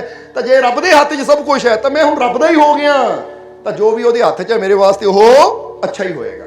ਔਰ ਤੀਸਰੀ ਚੀਜ਼ ਇਹ ਕਿ ਅਸੀਂ ਬੁੱਧੀਮਾਨ ਬਣਨਾ ਹੈ, ਮੂਰਖ ਬਣ ਕੇ ਆਪਣਾ, ਕਿਉਂਕਿ ਮੂਰਖ ਉਹ ਹੈ ਜਿਹੜਾ ਸਮੇਂ ਵੀ ਖਰਾਬ ਕਰਦਾ ਹੈ, ਆਪਣੀ ਜ਼ਿੰਦਗੀ ਵੀ ਖਰਾਬ ਕਰਦਾ ਹੈ, ਤਾਂ ਬੁੱਧੀਮਾਨ ਜਿਹੜਾ ਹਰ ਪਲ ਦਾ ਕੁਛ ਨਾ ਕੁਛ ਲਾਭ ਲੈਂਦਾ ਹੈ। ਔਰ ਚੌਥਾ ਪੁਆਇੰਟ ਅਸੀਂ ਇਹ ਵੀ ਜੀਵਨ 'ਚ ਯਾਦ ਰੱਖਣਾ ਹੈ ਕਿ ਜਿਸ ਤਰ੍ਹਾਂ ਇੱਕ ਫਕੀਰ ਨੇ ਬੜੀ ਪਿਆਰੀ ਗੱਲ ਕਹੀ ਹੈ कि दूध में मिलकर जल भी दूध हो जाता है और मदिरा में मिलकर मदिरा हो जाता है। हुण जरा गौर करना, दूध में मिलकर जल दूध हो जाता है और मदिरा में मिलकर वो जल मदिरा हो जाता है। जैसी इंसान संगत करता है वैसा ही फल कह दियो पाता है। ਇਹ ਹੁਣ ਚੌਥਾ ਇਸ਼ਾਰਾ ਇਹ ਹੈ ਕਿ ਇੱਕ ਪਾਣੀ ਹੈ ਨਾ, ਉਹ ਪਾਣੀ ਨੂੰ ਦੁੱਧ ਦੀ ਭਰੀ ਬਾਲਟੀ 'ਚ ਪਾ ਦੇਵਾਂਗੇ ਤਾਂ ਉਹ ਪਾਣੀ ਨੇ ਦੁੱਧ ਹੀ ਹੋ ਜਾਣਾ ਹੈ। ਹੁੰਦਾ ਕਿ ਨਹੀਂ? ਤਾਂ ਇੱਕ ਮदिरा ਕਹਿੰਦੇ ਸ਼ਰਾਬ ਨੂੰ ਜਾਂ ਨਸ਼ੇ ਨੂੰ ਕਹਿ ਦਈਏ ਅਸੀਂ ਕਿ ਉਹ ਪਾਣੀ ਨੂੰ ਅਗਰ ਸ਼ਰਾਬ ਦੇ ਵਿੱਚ ਪਾਇਆ ਜਾਵੇ ਜਾਂ ਕਿਸੇ ਨਸ਼ੇ ਦੇ ਵਿੱਚ ਪਾ ਦਿੱਤਾ ਜਾਵੇ ਤਾਂ ਉਹ ਪਾਣੀ ਵੀ ਸ਼ਰਾਬ ਹੀ ਹੋ ਜਾਂਦਾ ਹੈ, ਉਹ ਨਸ਼ਾ ਹੀ ਹੋ ਜਾਂਦਾ ਹੈ। ਹੁਣ ਸਾਡੀ ਜ਼ਿੰਦਗੀ ਵੀ ਇੱਕ ਪਾਣੀ ਦੀ ਤਰ੍ਹਾਂ ਹੈ, ਕਿਉਂਕਿ ਵੈਸੇ ਵੀ ਇੱਕ ਵਿਗਿਆਨ ਕਹਿੰਦਾ ਕਿ 70-72% ਤਾਂ ਤੇਰੀ ਬੋਡੀ 'ਚ ਪਾਣੀ ਹੈ ਨਾ। ਹੁਣ ਤੂੰ ਆਪਣਾ ਦੇਖਣਾ ਹੈ ਕਿ ਜਿੱਦਾਂ ਦੀ ਤੇਰੀ ਸੰਗਤ ਹੋਏਗੀ, ਜਿੱਦਾਂ ਦਾ ਤੇਰਾ ਸੰਗ ਹੋਏਗਾ, ਫਿਰ ਤੇਰਾ ਜੀਵਨ ਵੈਸਾ ਹੀ ਬਣਦਾ ਚਲਾ ਜਾਏਗਾ। ਤੂੰ ਆਪਣੇ ਜੀਵਨ ਨੂੰ ਉੱਤਮ ਬਣਾਉਣਾ ਹੈ, ਅੱਛਾ ਬਣਾਉਣਾ ਹੈ, ਜਾਂ ਆਪਣੇ ਜੀਵਨ ਨੂੰ ਤੂੰ ਬੁਰਾ ਬਣਾਉਣਾ ਹੈ, ਆਪਣੇ ਜੀਵਨ ਨੂੰ, ਆਪਣੇ ਜਨਮ ਨੂੰ ਗਵਾਉਣਾ ਹੈ। ਇਸ ਲਈ ਇੱਥੇ ਅਸੀਂ ਇਹ ਵਿਚਾਰ ਕਰਨਾ ਹੈ, ਇੱਥੇ ਅਸੀਂ ਇਹ ਸੋਚ ਰੱਖਣੀ ਹੈ ਕਿ ਮੇਰੀ ਸੰਗਤ ਹਮੇਸ਼ਾ, ਮੇਰੀ ਉੱਠਣੀ ਬੈਠਣੀ ਹਮੇਸ਼ਾ ਅੱਛਿਆਂ ਨਾਲ ਹੋਵੇ। ਸਮਝਦੇ ਹੋ ਕਿ ਨਹੀਂ? ਕਿਉਂਕਿ ਅੱਜ ਬੜੇ ਬੜੇ ਇਨਸਾਨ, ਜਿੱਦਾਂ ਕਿਸੇ ਨੇ ਬੜੀ ਪਿਆਰੀ ਗੱਲ ਕਹੀ ਸੀ, ਕਹਿੰਦੇ ਜੇ ਤੁਸੀਂ ਪੁੱਛਣਾ ਨਾ ਕਿਸੇ ਬਾਰੇ ਕਿ ਇਹ ਆਦਮੀ ਕਿੱਦਾਂ ਦਾ ਹੈ, ਬਸ ਤੁਸੀਂ ਮੈਨੂੰ ਉਹਦੀ ਸੰਗਤ ਬਾਰੇ ਦੱਸ ਦਿਓ, ਮੈਂ ਦੱਸ ਦੂੰ ਇਨਸਾਨ ਕਿੱਦਾਂ ਦਾ ਹੈ। ਸੰਗਤ ਦਾ ਮਤਲਬ ਹੈ ਕਿ ਚੰਗਿਆਂ 'ਚ ਬਹਿੰਦਾ ਹੈ, ਜੁਆਰੀਆਂ 'ਚ ਬਹਿੰਦਾ ਹੈ, ਸ਼ਰਾਬੀਆਂ 'ਚ ਬਹਿੰਦਾ ਹੈ, ਕਿੱਥੇ ਬਹਿੰਦਾ ਹੈ, ਜ਼ਰਾ ਸਮਝ ਲੈਣਾ ਸਾਰਿਆਂ ਨੇ। ਹੁਣ ਕਈ ਵਾਰ ਇਨਸਾਨ ਕਹਿੰਦਾ ਹੈ ਜੀ ਕਿ ਮੈਂ ਤਾਂ ਚੰਗਾ ਹਾਂ, ਮੈਂ ਤਾਂ ਗਲਤੀ ਕਰਦਾ ਨਹੀਂ ਹੈ, ਮੈਂ ਉੱਦਾਂ ਬੈਠ ਜਾਂਦਾ ਉਹਨਾਂ ਕੋਲ। ਤਾਂ ਯਾਦ ਰੱਖੋ, ਸੰਗਤ ਦਾ ਪ੍ਰਭਾਵ ਹਮੇਸ਼ਾ ਇੱਕ ਦਿਨ 'ਚ ਨਹੀਂ ਹੁੰਦਾ, ਪਰ ਹੋ ਕੇ ਰਹਿੰਦਾ ਹੈ। ਸਮਝਦੇ ਹੋ ਕਿ ਨਹੀਂ? ਅੱਜ ਇਨਸਾਨ ਕਹਿੰਦਾ ਮੈਂ ਸ਼ਰਾਬ ਨਹੀਂ ਪੀਂਦਾ, ਪਰ ਮੈਂ ਸ਼ਰਾਬੀਆਂ ਕੋ ਅੱਜ ਬਹਿ ਗਿਆ ਜਾ ਕੇ, ਮੈਂ ਕਿਹੜੀ ਪੀਤੀ। ਸਮਝਦੇ ਹੋ ਕਿ ਨਹੀਂ? ਕੱਲ ਬੈਠ, ਪਰਸੋਂ ਬੈਠ, ਅਗਰ ਬੈਠਦਾ ਚਲਾ ਜਾਏਗਾ ਤਾਂ ਜ਼ਿਆਦਾ ਦਿਨ ਨਹੀਂ ਲੱਗਣਗੇ, ਤੂੰ ਹੀ ਸ਼ੁਰੂ ਕਰ ਦੇਗਾ, ਕਿਉਂਕਿ ਉਹਦਾ ਪ੍ਰਭਾਵ ਹੌਲੀ ਹੌਲੀ ਪੈਣਾ ਸ਼ੁਰੂ ਹੋਏਗਾ। ਤਾਂ ਸ਼ਰਾਬੀ ਤੋਂ ਸ਼ਰਾਬੀ, ਬੁਰੇ ਤੋਂ ਬੁਰਾ ਇਨਸਾਨ ਵੀ ਅਗਰ ਉਹਨਾਂ ਦੇ ਕੋਲ ਬਹਿਣਾ ਸ਼ੁਰੂ ਕਰ ਦੇਵੇ ਨਾ, ਜਿਹੜੇ ਨਹੀਂ ਪੀਂਦੇ, ਤਾਂ ਠੀਕ ਹੈ, ਅੱਜ ਉਹ ਪੀਂਦਾ ਹੈ, ਕੱਲ ਪੀਂਦਾ ਹੈ, ਪਰ ਹੌਲੀ ਹੌਲੀ ਹੌਲੀ ਹੌਲੀ ਉਹਦਾ ਸੁਧਾਰ ਹੋਣਾ ਸ਼ੁਰੂ ਹੋ ਜਾਏਗਾ, ਕਿਉਂਕਿ ਪ੍ਰਭਾਵ ਹੈ ਜੀਵਨ 'ਚ। ਇਹ ਸਾਡਾ ਮਾਈਂਡ, ਇਹ ਸਾਡਾ ਮਨ ਇਦਾਂ ਦਾ ਹੈ ਕਿ ਇਹਨਾਂ ਜਿੱਦਾਂ ਦੇ ਵਾਤਾਵਰਣ 'ਚ ਰਹਿਣਾ ਹੈ ਨਾ, ਉਹੀ ਚੀਜ਼ਾਂ ਨੂੰ ਇਹਨਾਂ ਪਕੜਨਾ ਸ਼ੁਰੂ ਕਰ ਦੇਣਾ, ਸਿੱਖਣਾ ਸ਼ੁਰੂ ਕਰ ਦੇਣਾ ਹੈ। ਇਹ ਸਮਝ ਲੈਣਾ ਸਰ ਜਰਾ ਸਾਰਿਆਂ ਨੇ। ਇਸ ਕਰਕੇ ਤੁਸੀਂ ਇੱਕ ਗੱਲ ਯਾਦ ਰੱਖਣੀ ਕਿ ਮੇਰਾ ਜੀਵਨ ਜਲ ਦੀ ਤਰ੍ਹਾਂ ਹੈ। ਹੁਣ ਮੈਂ ਦੇਖਣਾ ਕਿ ਇਹਨੂੰ ਅੰਮ੍ਰਿਤ ਬਣਾਉਣਾ ਹੈ ਜਾਂ ਇਹਨੂੰ ਮੈਂ ਮदिरा ਨਸ਼ੇ ਕਰਕੇ ਬੁਰਾ ਕਰਕੇ ਬੁਰਾ ਬਣਾਉਣਾ ਹੈ, ਕਿਉਂਕਿ ਤੁਸੀਂ ਅੱਛੇ ਵੀ ਹੋ ਸਕਦੇ ਹੋ ਔਰ ਬੁਰੇ ਵੀ ਹੋ ਸਕਦੇ ਹੋ। ਅੱਛਾਈ ਵੀ ਤੁਹਾਡੇ ਅੰਦਰ ਹੈ, ਬੁਰਾਈ ਵੀ ਅੰਦਰ ਹੀ ਹੁੰਦੀ ਹੈ।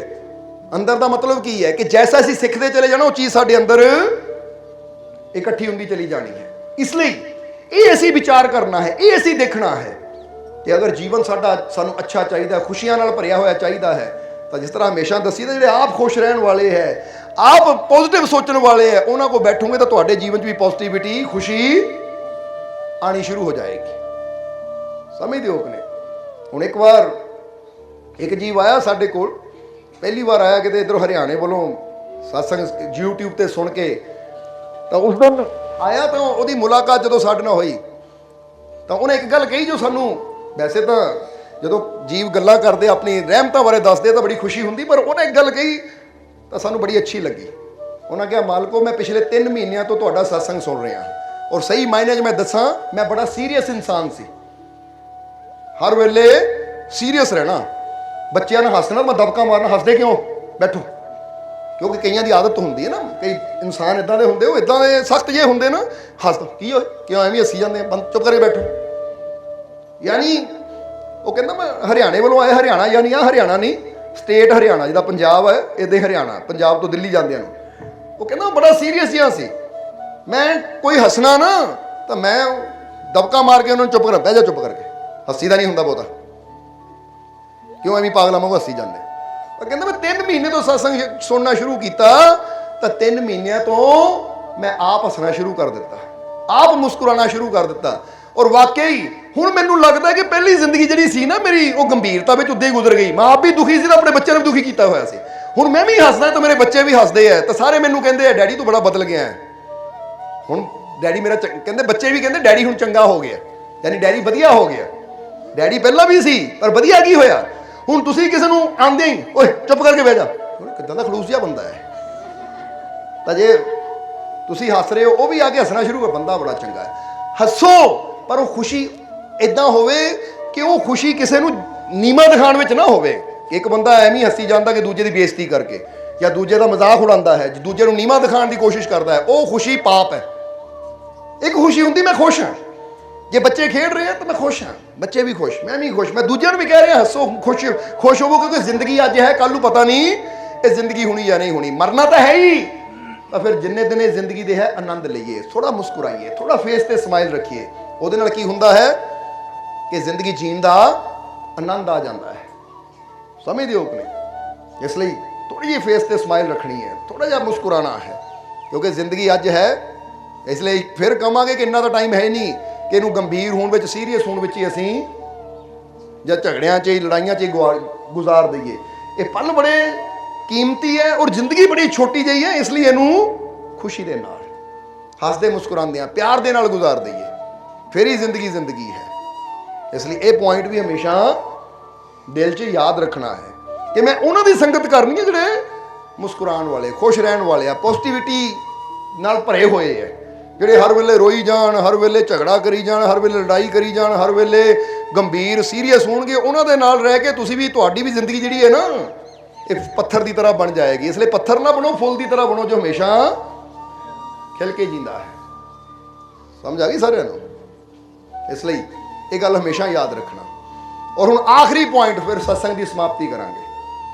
ਆਖਰੀ ਪੁਆਇੰਟ ਕਿ ਧਾਰਮਿਕ ਕੌਣ ਹੈ, ਜਰਾ ਹੁਣ ਸਮਝ ਲੈਣਾ ਸਾਰਿਆਂ ਨੇ। ਧਾਰਮਿਕ ਕੌਣ ਹੈ? ਕਦੀ ਮਨ 'ਚ ਸੋਚਿਆ ਤੁਸੀਂ कि धार्मिक कौन है? सही मायने में धार्मिक वो है जो दूसरों का भला करता है, वो ही सही अर्थों में धार्मिक है।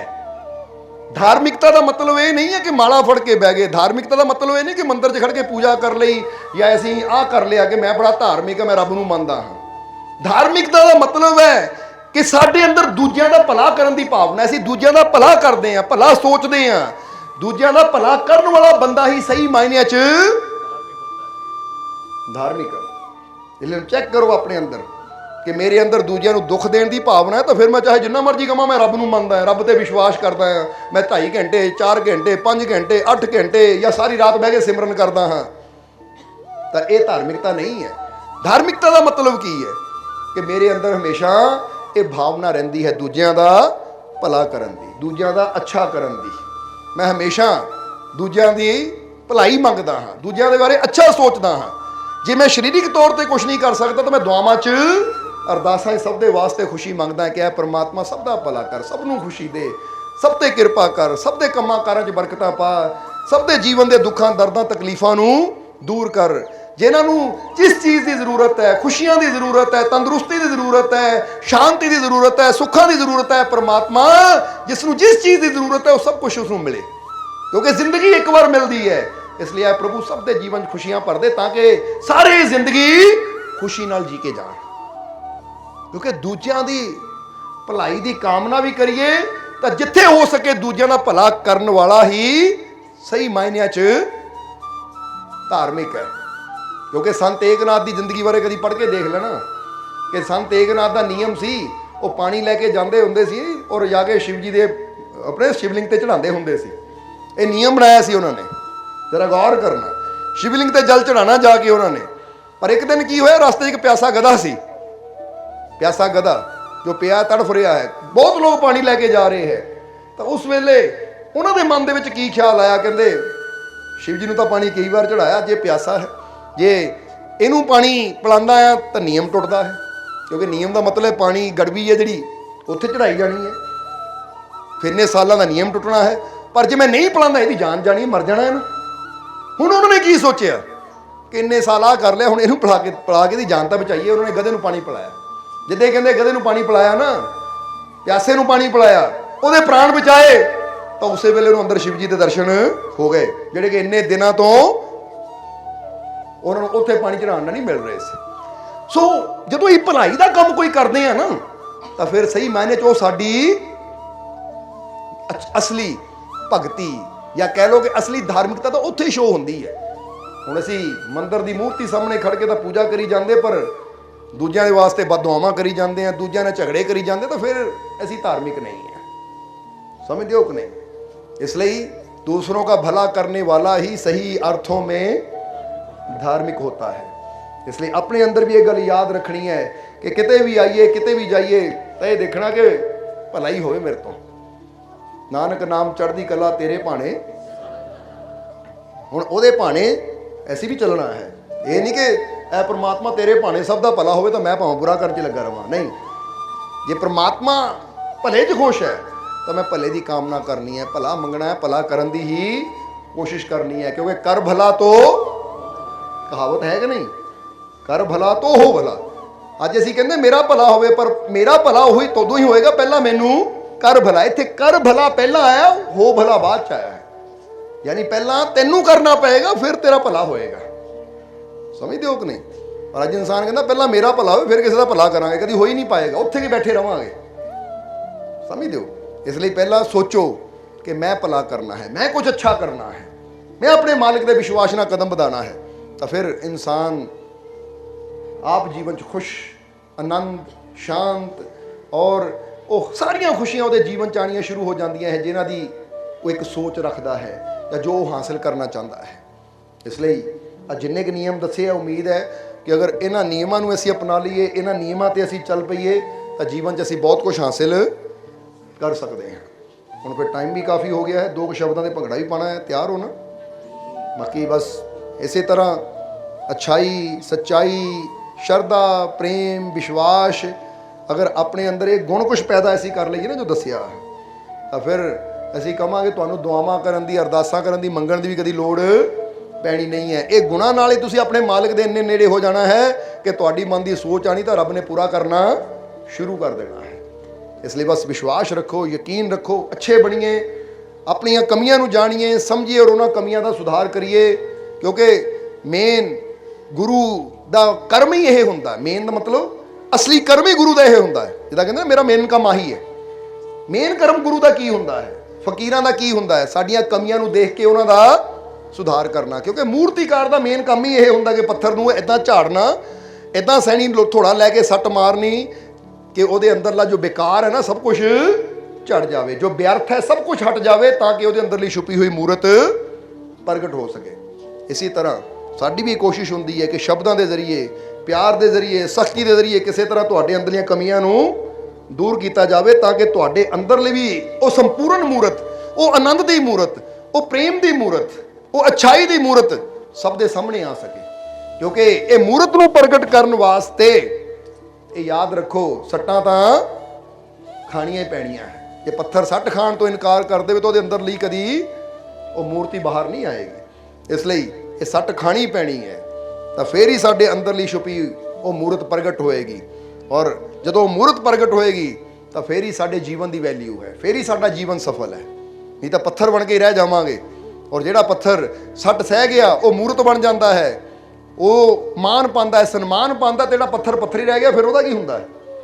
ਉਹਨੂੰ ਕੋਈ ਪੁੱਛਦਾ ਹੈ?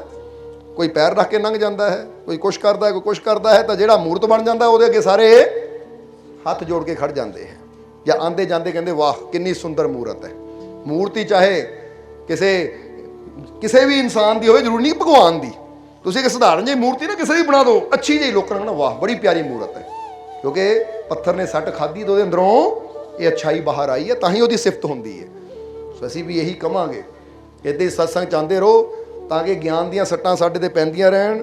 ਤਾਂ ਹੀ ਤਾਂ ਗੁਰਬਾਣੀ ਕਹਿੰਦੀ ਨਾ, ਜੇ ਗੁਰੂ ਝਿੜਕੇ ਤਾਂ ਉਹ ਕਹਿੰਦੇ ਉਹ ਵੀ ਝਿੜਕ ਵੀ ਸੈਣੀ ਥੋੜੇ ਦਾ ਕੰਮ ਕਰਦੀ ਹੈ, ਸਾਡੇ ਅੰਦਰ ਦੀਆਂ ਕਮੀਆਂ ਨੂੰ ਦੂਰ ਕਰਦੀ। ਕਿਉਂਕਿ ਕੀ ਪਤਾ ਕਿ ਸਾਨੂੰ ਮੁਰਸ਼ਦ ਨੇ, ਸਤਿਗੁਰ ਨੇ ਕਿੱਥੇ ਲੈ ਕੇ ਜਾਣਾ ਹੈ, ਤਾਂ ਸਾਡੀ ਇੱਕ ਕਮੀ ਸਾਨੂੰ ਰੋਕ ਰਹੀ ਹੈ। ਇਸ ਲਈ ਉਹ ਇੱਕ ਕਮੀ ਰੂਪੀ ਬੰਧਨ ਨੂੰ ਤੋੜਨ ਵਾਸਤੇ ਗੁਰੂ ਨੂੰ ਸੱਟਾਂ ਵੀ ਮਾਰਨੀਆਂ ਪੈਂਦੀਆਂ, ਤਾਂ ਕਿ ਮੇਰੇ ਪਿਆਰੇ ਅੰਦਰ ਕੋਈ ਕਮੀ ਰਵੇ ਨਾ, ਇਹਨੂੰ ਪੂਰੀ ਤਰ੍ਹਾਂ ਸੰਪੂਰਨ ਕਰ ਦੇਈਏ। ਇਸ ਲਈ ਗਿਆਨ ਦੀਆਂ ਸੱਟਾਂ ਖਾਓ ਔਰ ਆਪਣੇ ਜੀਵਨ ਨੂੰ ਸਫਲ ਬਣਾਓ, ਔਰ ਆਪਣੇ ਅੰਦਰ ਬੈਠਾ ਹੋਇਆ ਉਹ ਪਰਮ ਪਿਤਾ ਪਰਮਾਤਮਾ, ਉਹਦੀ ਮੂਰਤੀ ਨੂੰ ਬਾਹਰ ਲਿਆਓ। ਔਰ ਇਹ ਸੱਟਾਂ ਖਾ ਕੇ ਬਾਹਰ ਆਉਂਦੀਆਂ ਹੈ। ਸੋ ਮਾਲਕ ਆਪਣੀ ਕਿਰਪਾ, ਦਇਆ, ਮਿਹਰ, ਰਹਿਮਤ, ਬਖਸ਼ਿਸ਼ ਹਮੇਸ਼ਾ ਤੁਹਾਡੇ ਤੇ ਬਣਾਏ ਰੱਖਣ। ਆਉਣ ਵਾਲਾ ਸਮਾਂ ਤੁਹਾਡੇ ਸਭ ਦੇ ਵਾਸਤੇ, ਇਸ ਪਰਿਵਾਰ ਵਾਸਤੇ, ਸਾਰੇ ਨਗਰ ਵਾਸਤੇ ਖੁਸ਼ੀਆਂ, ਕਾਮਯਾਬੀ, ਸਫਲਤਾ ਭਰਿਆ ਹੋਵੇ। ਸਦਾ ਜੀਵਨ 'ਚ ਤੁਸੀਂ ਹੱਸਦੇ ਮੁਸਕਰਾਉਂਦੇ ਰਹੋ, ਔਰ ਆਪਣੀ ਕਿਰਪਾ, ਦਇਆ, ਮਿਹਰ ਮਾਲਕ ਹਮੇਸ਼ਾ ਤੁਹਾਡੇ ਤੇ ਬਣਾਏ ਰੱਖਣ। ਔਰ ਜਿਸ ਤਰ੍ਹਾਂ ਦੱਸਿਆ ਕਿ ਆਉਣ ਵਾਲਾ ਜੋ ਕੱਲ੍ਹ ਦਾ ਦਿਨ ਹੈ, ਕੱਲ੍ਹ ਵੀ ਪ੍ਰਭਾਤ ਫੇਰੀ ਹੈ ਜੋ ਕਿ ਆਨੰਦਗੜ੍ਹ ਵਿਖੇ ਜਾਣੀ ਹੈ। ਔਰ ਇਹ ਪਹਿਲੀ ਵਾਰ ਉਸ ਨਗਰ 'ਚ ਪ੍ਰਭਾਤ ਫੇਰੀ ਜਾਣੀ ਹੈ। ਸੋ ਅਸੀਂ ਚਾਹਾਂਗੇ ਕਿ ਹੁਮ ਹਮਾ ਕੇ ਸਾਰੇ ਪਹੁੰਚੋ, ਕਿਉਂਕਿ ਜਦੋਂ ਕਿਸੇ ਨਗਰ 'ਚ ਪਹਿਲੀ ਵਾਰ ਪ੍ਰਭਾਤ ਫੇਰੀ ਜਾਣੀ ਹੋਵੇ ਤਾਂ ਫਿਰ ਉੱਥੇ ਇੱਕ ਅਲੱਗ ਹੀ ਅਹਿਸਾਸ ਹੁੰਦਾ ਹੈ, ਅਲੱਗ ਹੀ ਇੱਕ ਨਜ਼ਾਰਾ ਹੁੰਦਾ ਹੈ।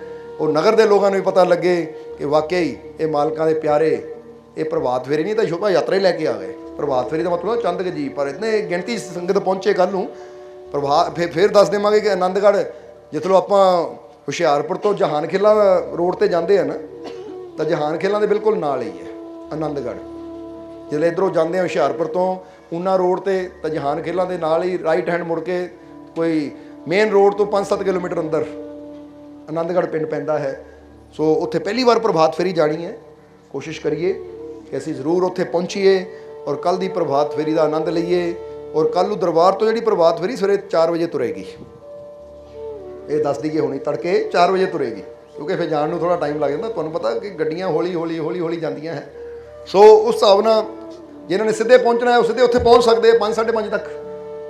ਔਰ ਜਿਹਨਾਂ ਦਰਬਾਰ ਤੋਂ ਜਾਣਾ ਤਾਂ ਕੋਸ਼ਿਸ਼ ਕਰੋ 4 ਵਜੇ ਤੱਕ ਉਹ ਦਰਬਾਰ 'ਤੇ ਪਹੁੰਚ ਜਾਵੇ, ਕਿਉਂਕਿ ਸੰਗਤ ਦੇ ਜਾਣ ਵਾਸਤੇ ਬੱਸ ਦਾ ਪ੍ਰਬੰਧ ਵੀ ਕੀਤਾ ਗਿਆ ਹੈ।